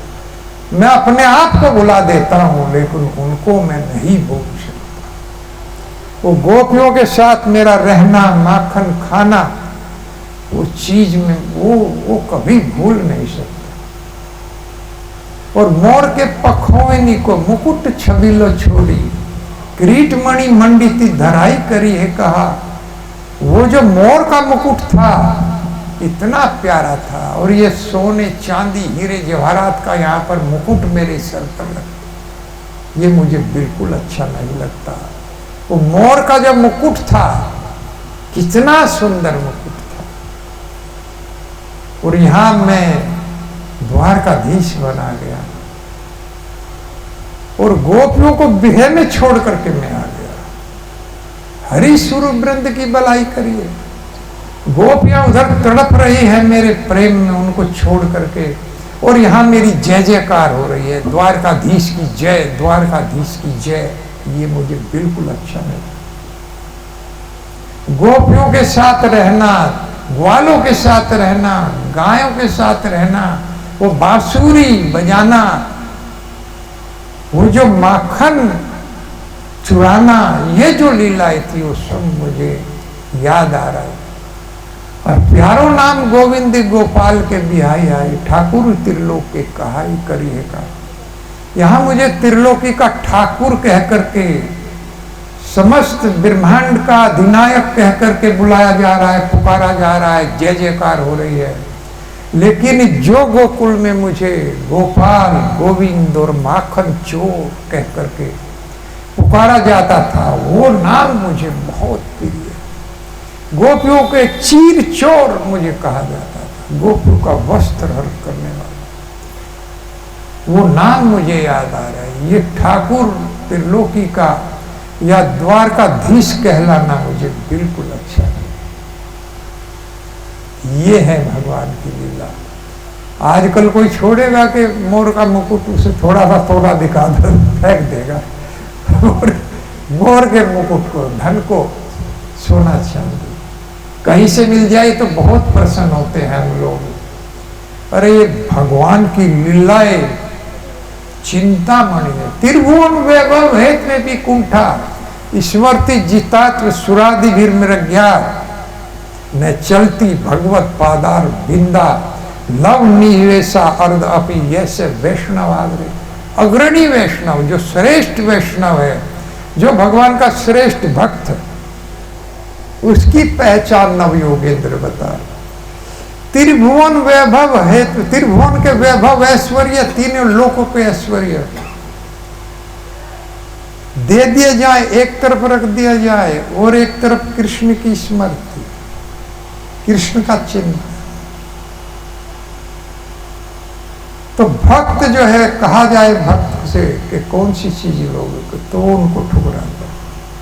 त्रिभुवन के ऐश्वर्य, त्रिभुवन वैभव हेतु कुंठा स्मृति जिता सुरादि विभु। देवता लोग जिसकी खोज में हर समय लगे रहते हैं, वो भगवान त्रिभुवन के ऐश्वर्य अगर किसी भक्त को दिए जाए और कहा जाए कि कृष्ण का चिंतन तुम लव निवेशार्दपि, यार आधे क्षण से भी कम लव होता है, इतने समय के लिए छोड़ दो, तो वो नहीं छोड़ेगा। जो शुद्ध भक्त होगा, अगर उसे ऐश्वर्य प्रदान किए जाए, क्योंकि वो यही कहेगा, अरे 1-2 किलो सोने के बदले चिंतामणि को नहीं छोड़ा जा सकता।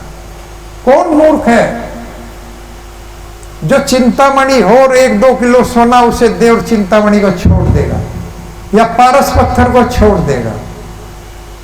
नहीं छोड़ सकता। ये भगवान का चिंतन, ये भगवान की भक्ति, ये पारस पत्थर है, चिंतामणि है। नाम चिंतामणि कृष्ण चैतन्य रस विग्रह नित्य मुक्त पूर्ण सिद्धो भिन्नात्वात नाम नामिनो। ये पूर्णतः सिद्धि प्राप्त कराने वाला है और नित्य मुक्त कराने वाला है। ये नाम चिंतामणि है और कृष्ण का शरीर है। ये भिन्नात्वात नाम ही से ये नाम अलग नहीं है, एक ही है। कृष्ण में और उनके नाम में कोई भेद नहीं है, हमारे में भेद है। हमारा नाम और शरीर अलग है, लेकिन भगवान का नाम और भगवान के शरीर में कोई भेद। तो कौन छोड़ेगा? कोई नहीं छोड़ सकता। 1-2 किलो सोना दिया जाए और छोड़ेगा तो सबसे बड़ा मूर्ख।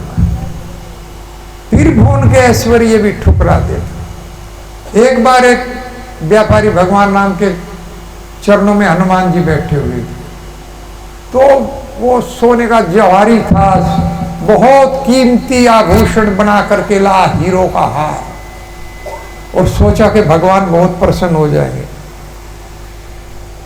भगवान राम को उसने अर्पण कर दिया, सोने का हार, अयोध्या। भगवान ने वो हार सीता जी को दे दिया, माता सीता को, और माता सीता ने वो हार हनुमान जी के गले में डाल दिया। अब हनुमान जी उस हार को लेकर के और उसके वो जो हीरे के हार थे अपने दांतों से उसको तोड़ने लगे।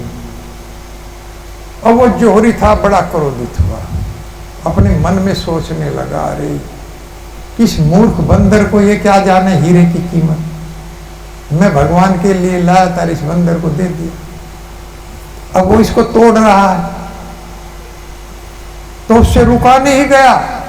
उसने इतना कीमती हार बना करके लाया था, पूछ लिया क्यों तोड़ रहे हो? हनुमान जी ने कहा, मैं इसमें देख रहा हूं कि राम कहां है।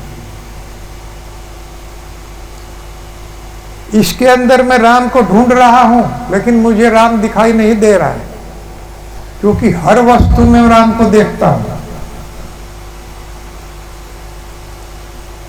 तो जोहरी ने क्रोध में कह दिया, और जिसमें राम नहीं है वो वस्तु मेरे लिए व्यर्थ है, उसकी कोई कीमत नहीं है, चाहे कोई हीरा हो या जवाहरात हो, कुछ उसकी कोई कीमत नहीं है। तो उस जोहरी ने कहा कि क्या तुम्हारा इस शरीर भी बेकार है? इसमें राम है? उसने कहा इसमें राम है, सीता राम है, अगर इसमें सीता राम नहीं होगा तो अभी इस शरीर को भस्म कर दो। तो जोहरी ने कहा दिखाओ। कहा तो छाती को यहां से नाखूनों से फाड़ा और ऐसे दिखाया, तो सीता राम सामने दिखाई दी, बैठे हुए दिखाई दी। इस तरह से भगवान भक्तों के हृदय में वास करता। विसर्जति हृदयम जस्या साक्षात हरि वसा भी ही तो अपि भोग नाशा, अभोग नाशा। भगवान भक्तों के हृदय में बैठे रहते हैं और वे उनके पापों को नष्ट करते रहते हैं। अघोग अघोग जितने भी पाप होते हैं, और धुनोति सर्वम हृदय सन्निविष्टो, जो भी पाप आएगा उसे धो देंगे, पाप इकट्ठा ही नहीं होता। जब वो लगता है अपि चेतसु दुराचारो भजते मामानी में, कोई चांडाल भी अगर भक्ति में लग जाएगा, या कोई असाधु जिसके बहुत सारे पाप इकट्ठे, वो भक्ति में लग जाएगा, तो जैसे ही भक्ति में लगेगा भगवान उसके सारे पाप धो देंगे, क्योंकि वो नाम गा रहा है। अपि चेतसु दुराचारो भजते माम अनन्य भाव साधु रेव से मंतव्य सम्यक व्यवस्थित हो। इसे भगवान कहते हैं भगवद गीता में, सुदुराचारी जो बहुत अच्छे से दुराचारी है, बहुत बड़े बड़े पाप किए हैं, लेकिन उसके बाद अनन्य भाव से मेरा भजन कर रहा है, जैसे रत्नाकर डाकू। कैसा डाकू था, नारद जी को पकड़ करके रख दो ही, नहीं तो काट दिए जाओगे। अरे भाई घर वालों से पूछ के आओ इस पाप में वो भी सम्मिलित है कि नहीं, तुम भागना चाहते। तो उसको बांध करके पूछ करके आए, घर वालों ने कह दिया आपका ये कर्तव्य है कि आप हमारे पालन करें, हमें नहीं पता कैसे पालन कर रहे हो, तुम लूट रहे हो या ईमानदारी से कर। तो घर के जो स्वामी हैं उनको देख लेना चाहिए। कुटुंब पोषाय विहन निज आयु, अपनी आयु को तो कुटुंब के पोषण में गंवा रहे हैं, लेकिन वित्तेषु नित्यादि निर्विट चेता, दाव लगते ही चोरी कर लेते हैं, रिश्वत ले लेते हैं, हरण कर लेते हैं। एक दिन ये सब उनको देखना पड़ेगा, इस सब को भोगना पड़ता है। वही डाकू जिस पे राम राम नहीं कहा गया, बाद में जब घर वालों ने मना कर दिया, नारद जी ने कहा कोई तैयार नहीं है, सारे पाप तुझे भोगने पड़ेंगे। तो कहा प्रभु मुझे तो अपनी शरण में ले लो, कि राम राम गाओ। राम राम गा नहीं पे, मरा मरा गाओ, मरा मरा गाने लगे।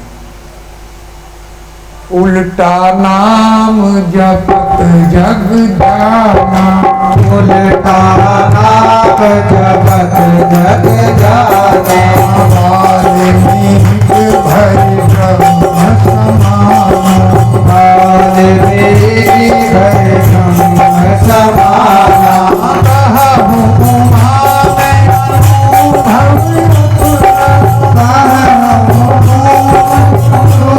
मैं अनुभव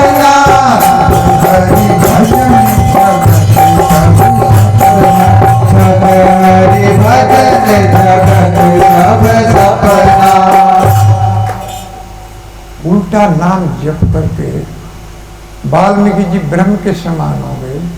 साधुओं की झूठी पत्तल चाट करके नारद जी देव ऋषि के पद पर पहुंच गए। तो वास्तव में साधुओं की कितनी महिमा है इन वैष्णवों की। इसीलिए हरिदास ठाकुर को कहते हैं कि मैं इन वैष्णवों के साथ बैठकर प्रसाद लेने के योग्य नहीं। जो नामाचार्य बन गए उसके बाद भी बड़े बड़े साधु आए तो अलग बैठ गए। मैं कहा महाराज आइए प्रसाद लीजिए। अरे मैं इन वैष्णवों के पास बैठने के योग्य नहीं हूं, मुझे तो भगवान इन वैष्णवों के घर का कुत्ता बनाए जिससे मैं इनकी झूठी पत्तल चाट। तो कितनी बड़ी महिमा है साधु की। लेकिन साधु की पहचान तितिक्षु है, करुणिका, सुहृदय, सर्वदेव। चमत्कार से बिल्कुल बच करके रहिए, कोई कुछ भी दिखा सकता है। पानी पर चल करके सिद्धि प्राप्त कर लेते हैं लोग। प्रभुपाद जी ने कहा ये तो 25 पैसे का काम है, नाव में 25 पैसे लगते थे, इसमें कौन सा इतना बड़ा काम करे। एक व्यक्ति ने सिद्धि प्राप्त कर लिया, बहुत पूरा जीवन लगा दिया, किसके लिए कि मुझे अंत समय में यमराज दिखाई दे जाए। अरे कम से कम सिद्धि प्राप्त करनी थी तो भगवान दिखाई दे जाए, इसके लिए करनी थी। और कर लिया कि यमराज दिखाई दे जाए, कि यमराज जब आएगा मैं उसकी पकड़ में नहीं आऊंगा। तो अंत समय उसका आया तो यमराज जी आ गए, सर की तरफ से यमराज जी आते हैं। तो उसने तो देख लिया सिद्धि प्राप्त की थी, यमराज है, तो अधवाइन की तरफ को सिर कर लिया। अब यमराज जी उधर चले गए क्योंकि पकड़ना तो था। अब उसने देख लिया यमराज जी इधर भी आ गए, तो फिर सिर आने की तरफ को सिर कर लिया। अब यमराज जी उधर आए, फिर इधर कर लिया, उधर गए इधर कर लिया। घर वालों ने देखा पिताजी को क्या हो गया पिताजी को क्या होगा, मिर्गी का दौरा पड़ गया, पिताजी को दाब लो। वह घर वालों ने दाब दिया। वह तुरंत यमराज जी आराम से प्राण लेकर के चले गए। रास्ते में यमराज जी को कहने लगा, यमराज जी मैं आपकी पकड़ में आने वाला नहीं था, ये तो घर वालों की ये स्थिति होगी इन्होंने दबा दिया। तो कुछ ना कुछ जरूर हो, कोई ना कोई कारण जरूर बनेगा। इसलिए मनुष्य नाम सहस्त्रेषु कश्चिदत्ति सिद्धि, ये सिद्धि प्राप्त करो। लाखों में से एक मनुष्य मेरे को प्राप्त करेगा, नहीं तो कोई इधर गया कोई इधर गया। कोई देवताओं की शरण में जाएगा, कोई पितरों की शरण में जाएगा, कोई तांत्रिकों की शरण में जाएगा। ये प्रश्न पूछा भगवान ने। अर्जुन ने कहा भगवान आपके पीछे तो बहुत कम लोग हैं, तो सब देवताओं के पीछे जा रहे। काम क्षमता कर्मों सिद्धि अजंत ये देवता, क्योंकि देवता लोग तुरंत फल देते हैं और इंसान में निष्काम भक्ति का कोई भाव नहीं, सकाम है, तुरंत फल चाहता है। इंसान चाहता है कि मुझे तुरंत फल मिले, लेकिन भगवान की भक्ति निष्काम। इसलिए शुरू शुरू में तो ऐसा लगेगा ये क्या ले लिया, लेकिन जो इसको छोड़ेगा नहीं वो पार हो जाए। और देवताओं की भक्ति भी जो कुछ मिलती है वो भगवान कहते हैं वो मैं ही देता। और कामे अस्ते अस्ते हरत ज्ञाना परपदंते अन्य देवता, जो मुझे छोड़कर दूसरे देवताओं की या पितरों की या किसी की भी शरण में जाता है उसकी बुद्धि कामनाओं के द्वारा नष्ट करती है। नूनम मिनट मत या तव माया तय ये त्वाम भवक्ता विमोक्षम अन्य हेतु। मैं मुक्ति प्रदान करने वाला हूं और किसी के पास नहीं है ये, लेकिन मुझे छोड़ करके जो दूसरे के पास जाता है, नूनम विनष्ट मतिया, मति बुद्धि उसकी विनष्ट हो। कितनी जगह भगवान ने कहा, एक जगह नहीं। विषया तरसो नर पशुओ ये उपासते विभूतिन परम त्वाम, जो विषयों के लिए भजन करता है उसकी बुद्धि नष्ट हो चुकी है और दूसरे को अपना लेता है, मुझे छोड़ता है। लगता है कि कृष्ण कुछ देने वाले नहीं, और उनके पास जो है वो भी मैं ही देता हूं। अंतवंतुम फलम तेषाम तद भवत अल्पमेच, लेकिन उनके द्वारा जो आप प्राप्त करेंगे वो क्षणिक होगा, लेकिन मेरे द्वारा जो प्राप्त करेंगे वो शाश्वत होगा। मृत्यु के समय यही नष्ट हो जाएगा। जब देवता लोग ही नहीं बचेंगे प्रलय के समय तो उनके आशीर्वाद कहां से बच जाएंगे। जब प्रधानमंत्री रिजाइन कर देगा तो मंत्री का कहां वरदान साथ देगा, मंत्री तो अपने आप ही बर्खास्त हो जाएगा, उसे इस्तीफा देने की आवश्यकता नहीं। जब भगवान प्रलय करते हैं तो सब कुछ नष्ट हो जाता है, केवल श्री भगवान बचते हैं। उनके भक्त जिनको शाश्वत पद प्रदान होता है वो बचते हैं, और कोई बचता नहीं है। तो इस तरह से नलकुंवर मणिग्रीव को ये शाप दिया कि आप जो है अस्थावर अर्थात जड़ रूप में अर्जुन वृक्ष बन जाओ। श्री सुखवाच, सुखदेव जी महाराज ने कहा, एवं मुक्तवा स देव ऋषियों गतो नारायण आश्रमा नलकुंवर मणिग्रीवा सुतर यश अमला अर्जुन। तो ये कहकर के वो तो नारद जी तो बद्र का आश्रम में चले गए साथ दे करके, और उसके बाद नलकुंवर और मणिग्रीव दोनों भगवान के आंगन में यमला अर्जुन के वृक्ष में, और वहां पर उनको भगवान का सानिध्य प्राप्त हुआ। भगवान खेलते रहे, कभी वृक्षों पर चढ़ते थे, कभी नीचे उतरते थे, श्री दामा मधुमंगल के साथ खेलते थे, उनकी जोड़ों के ऊपर बैठते थे, तो उनको स्मृति बनी। कभी कभी उनको कष्ट भी दिया जाता था, वो इसलिए कि आपने ऐसा जघन्य कर्म किया है, वारुणी मगरा पी लिया है। तो कुछ लोग उस छाल को छील करके ले जाते थे। अर्जुन की छाल हृदय रोग में प्रयोग होती है, हृदय रोग के लिए बहुत बढ़िया होती है अर्जुन वृक्ष की छाल, लोग उसका प्रयोग भी करते हैं। तो इस तरह से नारद जी तो वहां चले गए, लेकिन और ये वृक्ष बन गए। तो ऋषि भागवत मुख्य से सत्यम कर्तुम वचो हरि, श्री भगवान जगाम शने के तत्र यत्रा ताम यमला अर्जुनो। माता यशोदा काम में लग गई भगवान को बांध करके, तो भगवान ने देखा उन वृक्षों की ओर कि आज इनके उद्धार का समय आ गया है। बहुत ही छोटे थे, ओखल से बंधे हुए थे, तो ओखल को धीरे धीरे धीरे खींच कर ले गए। बीच में ओखल सीधा था, लुढ़क गया और दोनों वृक्षों के बीच में फंस गया। भगवान ने दोनों वृक्षों के बीच में फंसा दिया। ऋषि भागवतम मुख्यतः, ये मेरा मुख्य भक्त है ऋषि नारद जी, सत्यम कर्तुम वचो हरि, मैं इसके वचन को सत्य करूंगा, मैं अपने भक्त के वचन को आज सत्य करूंगा, क्योंकि भगवान अपने भक्तों की वाणी को सत्य कर। कितने वरदान मांगे थे हिरण्यकशिपु ने ब्रह्मा जी से, न रात में मरो, ना दिन में मरो, ना आदमी से मरो, ना जानवर से मरो, ना घर में मरो, ना बाहर मरो, ना आकाश में मरो, ना पृथ्वी पर मरो, कहीं नहीं मरो। लेकिन सबकी पूर्ति करते हुए वो श्री भगवान ने शीला टन का नखा लाया, अपनी जांग पर, पत्थर का शरीर था, हिरण्यकशिपु को नाखूनों से फाड़ दिया, उस पत्थर के शरीर को फाड़ दिया नाखूनों से, अर्थात शीला टन का नखा लाया। अच्छा, शिला के लिए वो नाखून पैनी छीली की तरह से बन गए। भगवान की तो इच्छा ही धर्म है, जो भी वो सोचते हैं वही बन जाता है। और उसका फाड़ करके हाथों को अपने गले में ले लिया, समाप्त कर दिया।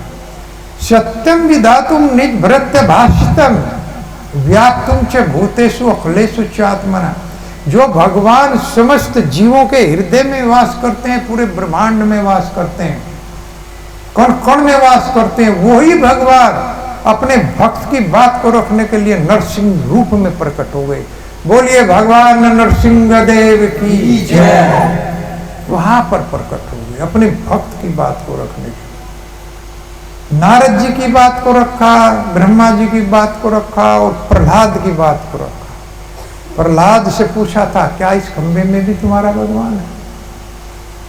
यस्त्वांग मद भाग्य युक्तो मदन अन्य जगदीश्वर कवासो यदि से सर्वत कस्मात स्तंभ दर्शते। हिरण्यकशिपु कहने लगे, इस खंभ में मुझे दिखाई नहीं दे रहा है। ए मूर्ख मद बुद्धि, तुम उसे सर्वत्र कहते हो, वो जो तुम्हारा भगवान है क्या इस खंबे में भी है? प्रहलाद ने कहा, हाँ महाराज, इस खंबे में भी मेरा भगवान, इस खंबे के अंदर भी मेरा भगवान मिले। तो नाहम प्रकाश सर्वस्व योग माया समावर्ता मूढ़ायम ना विजानाति लोको माम जमयम। हिरण्यकशिपु ने कहा, मुझे तो दिखाई नहीं दे रहा। तो भगवान भगवत गीता में कहते हैं, नाहम प्रकाश सर्वस्व, मैं सभी के सामने प्रकट नहीं होता और मूर्खों के सामने तो विशेष रूप से प्रकट नहीं होता। जो मुझे मनुष्य कहते हैं, घोषित करते हैं, या कोई राजा कहता है, कोई मनुष्य कहता है, कोई आदमी कहता है, कोई कुछ कहता है, ऐसे मूर्खों के सामने में प्रकट नहीं होता। ना हम प्रकाश सर्वस्व योग माया, अपनी योग माया से आवर्त हो जाता है। मूढ़ा अयम ना भी जानाती लोको माम जमयम, वो मुझे नहीं जानते, मैं इस लोगों का अजन्मा अविनाशी ईश्वर हूं। मूर्ख मुझे नहीं समझ सकता। अब जानती मां मूढ़ा, वो मूढ़ है, मूर्ख है, वो मुझे नहीं जान पाएगा कि मानुषी रूप में मैं शरीर धारण करके इस जगत में धर्म की स्थापना के लिए प्रकट हूं। इस बात को कभी समझ नहीं सकता। इसलिए हिरण्यकशिपु को मैं कैसे दिखाई देता? वो तो आवर्त हो जाते हैं भगवान, मूर्खों को दिखाई नहीं देते। अब उल्लू को सूर्य दिखाई देगा? उल्लू को सूर्य दिखाई देगा क्या? नहीं दे सकता, क्योंकि जैसे ही सूर्य निकलेगा उसकी आंख बंद हो जाती, उसकी आंख बंद हो जाती है। तो ऐसे उल्लू लोगों को भगवान दिखाई नहीं देते, वो अपने आप को ही भगवान घोषित कर देते। तो इसलिए मैं ऋषि की बात को सत्य करूंगा और जगान सन के तत्र यात्रा ताम यमला रुजुना, और वो जो दो वृक्ष थे उनकी तरफ बढ़े और इतनी कोमल रस्सी माता यशोदा ने बांधी थी कि बच्चे को कहीं रगड़ ना लग जाए। सभी अपने बच्चे का ध्यान रखते, बांध दिया कि शरीर पर कहीं रगड़ ना लग जाए। और उसी कोमल रस्सी से भगवान ने जैसे ही दोनों वृक्षों के बीच में उखल फंसा, थोड़ा सा सहारा लगाया, तुरंत धड़ाम के साथ में दोनों वृक्ष गिर गई। पर चंड वेग हुआ और उसी से दो सुंदर युवक निकल करके, जिनके शरीर से ब्रह्म तेज निकल रहा था, बहुत ही प्रकाशवान थे। तो देव ऋषि प्रियतमो यदिमो धनात्मजो तया साधिश्यामी यद गीतम तन महात्मा ना, मेरे महात्मा ने गीत गाया है, कहा है कि तुम्हारा उद्धार होगा। तो देव ऋषि की बात को, अपने प्रिय शिष्य की बात को सिद्ध करने के लिए मैं यहाँ आया हूँ, सत्य करने के लिए। यदि मो धनात्मा, तो इन जो कुबेर के पुत्र है, ये जो देवताओं के पुत्र हैं, इनसे मेरा कोई संबंध नहीं है, मैं इनके लिए नहीं आया। देखिए, अगर कोई साधु कह दे तो असुरों का भी कल्याण हो जाता है। भगवान कह रहे हैं कि मैं इनके लिए यहां पर नहीं आया, मैं तो अपने भक्त के कहने पर यहां पर आया, इसलिए इनका उद्धार मैं निश्चित रूप से करूंगा। भगवान भक्त की बात को रखते हैं, उसके लिए उन्हें कुछ भी करना पड़े वो करते। एक बार तुलसीदास जी काशी में एक देहांत हो गया एक शरीर का, तो शमशान घाट में गए थे। तो शमशान घाट में एक माताजी ने, स्त्री ने उनके चरण स्पर्श कर लिए और चरण स्पर्श कर लिए तो उनके मुंह से आशीर्वाद दिया, सौभाग्यवती भव, तुम सौभाग्यवती हो। और बाद में मालूम हुआ कि जिसके पीछे वो गए थे वो उसी का पति था जिसकी मृत्यु हो गई थी। तुलसीदास जी इस बात को नहीं जानते, लेकिन सौभाग्यवती का वचन दे दिया। अब जब उनको मालूम हुआ वो रोने लगी, पति के साथ में ही समाधि लूंगी। तो तुलसीदास जी ने भगवान राम से प्रार्थना किया, अकेले में भगवान राम से प्रार्थना किया, हे प्रभु, अनजाने में मैंने इनको आशीर्वाद दे दिया सौभाग्यवती होने का, प्रभु मेरी लाज रखिए, मेरी बात को रखिए। तो तुरंत ही आवाज आई अंदर से कि इसको आवाज लगाओ। उन्होंने उसकी पत्नी से कहा अपने पति को आवाज लगाओ, और उसके पति ने जैसे ही आवाज लगाई वो उठ करके बैठ गया।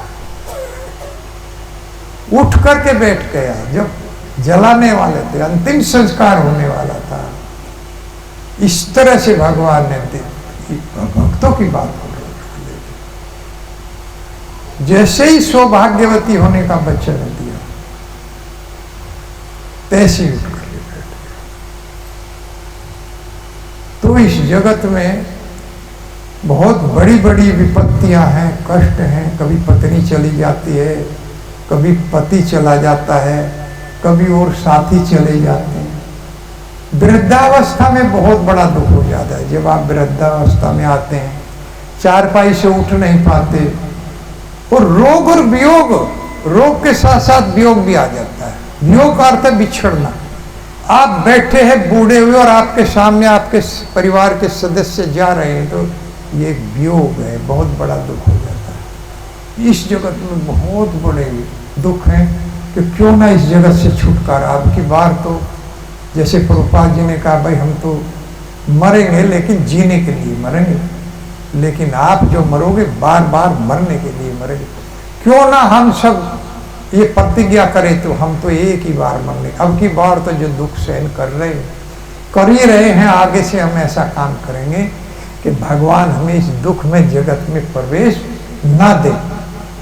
तो महाप्रभु एक वैष्णव गीत फिर उन्होंने गाया है जीव को कि ये जो डायन है, पिशाचनी है माया, इसके संगुल से छूट जाओ। और वो निवेदन कर रहे हैं,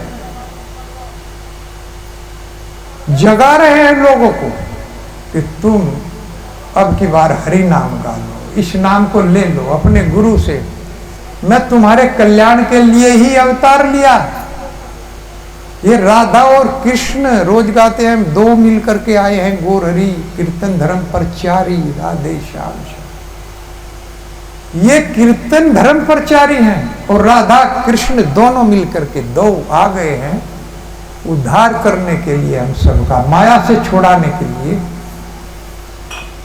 तो अपने गुरु से मांग लो इस हरि नाम को। जगा रहे हैं जीव को।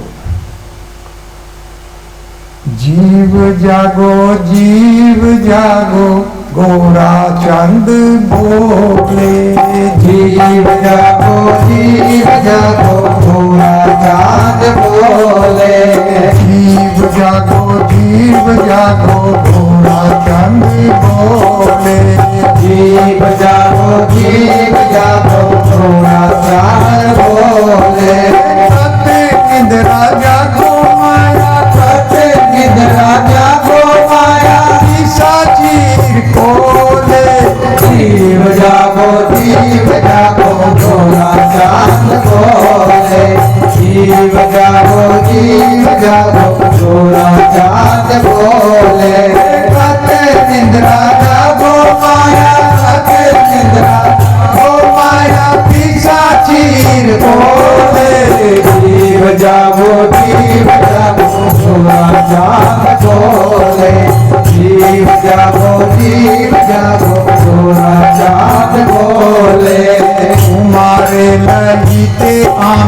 ऐनो अवतारे कुमार दैते आमी जय अवतारे आमी बिना बंधु आर के आछे तुम्हारे आमी बिना बंधु आर के आछे तुम्हारे आमी बिना बंधु आर के आछे तुम्हारे आमी बिना बंधु आर के आछे तुम्हारे कति निंद्रा जागो माया कते निद्रा जागो माया पिछाची बोले जीव जागो थोड़ा चांद बोले जीव जागो थोड़ा चांद बोले जीव जागो थोड़ा चांद बोले नचियो धी माया नासी वार लागी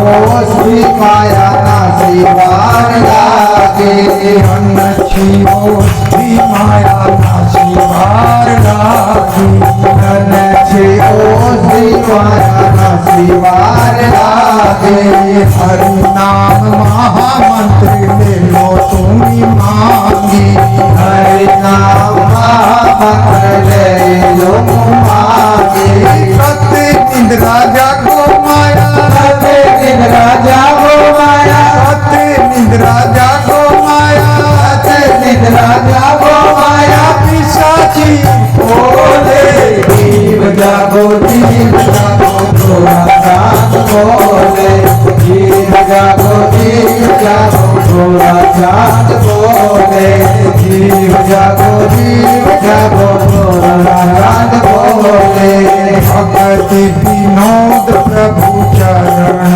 पड़िया भगत विनोद प्रभु चरण पड़िया भक्ति विनोद प्रभु चरण पड़िया भगत विनोद प्रभु चरण पड़िया हरि नाम महामंत्र ले लो तुम्ही मंगिया हरि नाम महामंत्र ले लो तुम मंगिया हरि नाम महामंत्र ले लो मंगिया हरि नाम महामंत्र ले लो मंगिया कति निंद्रा जागो माया कते निद्रा जागो माया कति निंद्रा जागो माया कते निद्रा जागो माया पिशाची बोले जीव जागो थोड़ा चांद बोले जीव जागो थोड़ा चांद बोले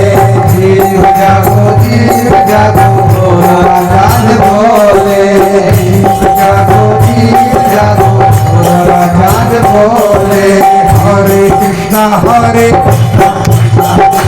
हरे हरे राम राम राम हरे हरे हरे कृष्णा कृष्णा कृष्णा हरे हरे हरे राम राम राम हरे हरे हरे कृष्णा कृष्णा कृष्णा हरे हरे हरे राम राम राम हरे हरे हरे कृष्णा कृष्णा कृष्णा कृष्णा हरे हरे हरे राम राम राम हरे हरे हरे कृष्णा हरे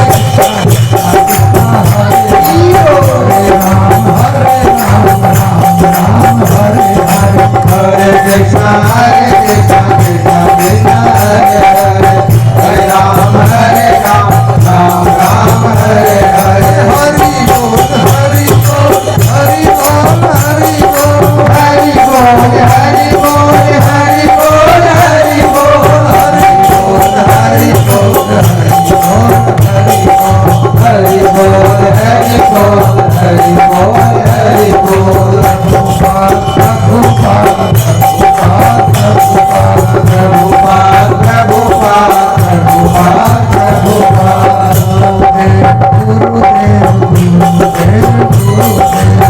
गुरुदेव गुरुदेव गुरुदेव गुरुदेव जीव जागो गौर हरि जीव को जगा रहे हैं।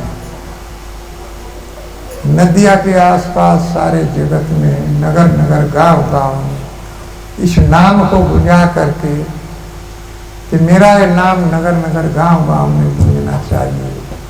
जीव को जगाओ, जागो, हे जाग जाओ। कब तक तुम इस पिशाचनी माया की गोद में सोते रहोगे? एक दिन ये डस लेगी, डायन है, डस लेगी ये माया। कब तक इसकी गोद में सोते रहोगे? हम उसी तरह से इसकी गोद में सो रहे हैं जिस तरह से एक बलि का बकरा अपने मालिक के पीछे पीछे चलता है, क्योंकि वो बहुत अच्छी अच्छी वस्तुएं उसको खिलाता है, लेकिन देखता रहता है कितना गोश्त इसमें बन गया है। और वो बेचारा सोचता है कि इससे बड़ा कोई तुम्हारा मित्र नहीं है, साथी नहीं है। कितना बड़ा धोखा है इस जगत में। वो समझता है मेरा सबसे सुंदर मित्र है, मेरी रक्षा इसी के चरणों में होगी, क्योंकि तो बहुत अच्छा अच्छा खाने को देता है। वो उसके पीछे पीछे चलता है। महाराज जी बताते हैं, एक बार महाराज जी ट्रेन में सफर कर रहे थे, तो एक मुल्ला जी एक बकरे को लेकर के ट्रेन में चढ़ गए और महाराज जी के पास ही सामने वाली सीट पर बैठा था। तो बकरा बार बार उसको सींग से खुजा रहा था, बार बार कभी चाटता था प्रेम के साथ में। तो मुल्ला जी कहने लगे, अरे इतना दुलार मत करो, आज ही मैं तुम्हारी गर्दन को काटूंगा, इतना दुलार मत करो। वो बेचारा समझ रहा था कि ये तुम्हारा सबसे अच्छा मित्र है, साथी है, दोस्त है, लेकिन देखिए इस जगत में कितना बड़ा विश्वासघात है। इसको भी लोग धर्म कहते हैं। इसीलिए पशुओं की हत्या पर बोल रहे हैं नारद जी। अरे वो दरिद्र व्यक्ति जिसको बेचारे को खाने पीने के लाले पड़े हुए हैं, शरीर सूख गया है, काम क्रोध मोह लोभ सब समाप्त हो गया, इंद्रिया शोकित हो गई। अर्जुन की इंद्रिया सूख गई थी केवल इस बात से कि ये मेरे संबंधी हैं, ये मेरे सब कुछ। हमारी सूख जाती है, घर में कोई घटना घट जाती है तो कहते हैं भूख नहीं रही, चलने का दम नहीं रहा, पछाड़ खा के गिर जाते, पैरों में दम नहीं रहता, भूख चली जाती है उस समय। और उस बेचारे के दरिद्र के साथ तो हर समय रोज आना यही घटना रहती है, उसको पेट के भी लाले पड़े रहते, तो उसकी बहुत बड़ी तपस्या हो जाती। तो नारद जी ने एक बहुत बड़ा अनुग्रह किया है कि भगवान का सानिध्य होगा आपको उस समय। कलयुग द्वापर में भगवान आएंगे और वो तुम्हारा उद्धार करेंगे, उनके तुम्हारा सानिध्य होगा, तुम्हें मेरी स्मृति बनी रहेगी। इतना बड़ा आशीर्वाद दिया। ये साथ थोड़ा ही भगवान का भक्त साथ थोड़ा ही करता है। और सबसे पहले ही बताया गया था कि भगवान के भक्त से कोई गलती भी हो जाती है तो वो भी वरदान ही होता है। जैसे परीक्षित महाराज से गलती हुई कि सर्प गले में डाल दिया समीकृष्ण के गले में, और उसके पुत्र श्रृंगी ने साथ दे दिया कि 7 दिन के अंदर तुम्हारी मृत्यु हो जाएगी। लेकिन वो इसीलिए कह रहे थे कि इन्होंने कौन सा ग्रहित कर्म किया है भाई। एक ग्रहित कर्म मैं भी कर चुका हूं, लेकिन उसका फल तो मुझे मिल रहा है कि मैं आज भागवत सुन रहा हूं। ये भागवत प्रकट हो गया परीक्षित महाराज की एक गलती से। तो भगवान के भक्त की गलती भी एक वरदान ही होती है। हरे कृष्णा कृष्णा कृष्णा हरे हरे, हरे राम राम राम हरे। हरे कृष्ण।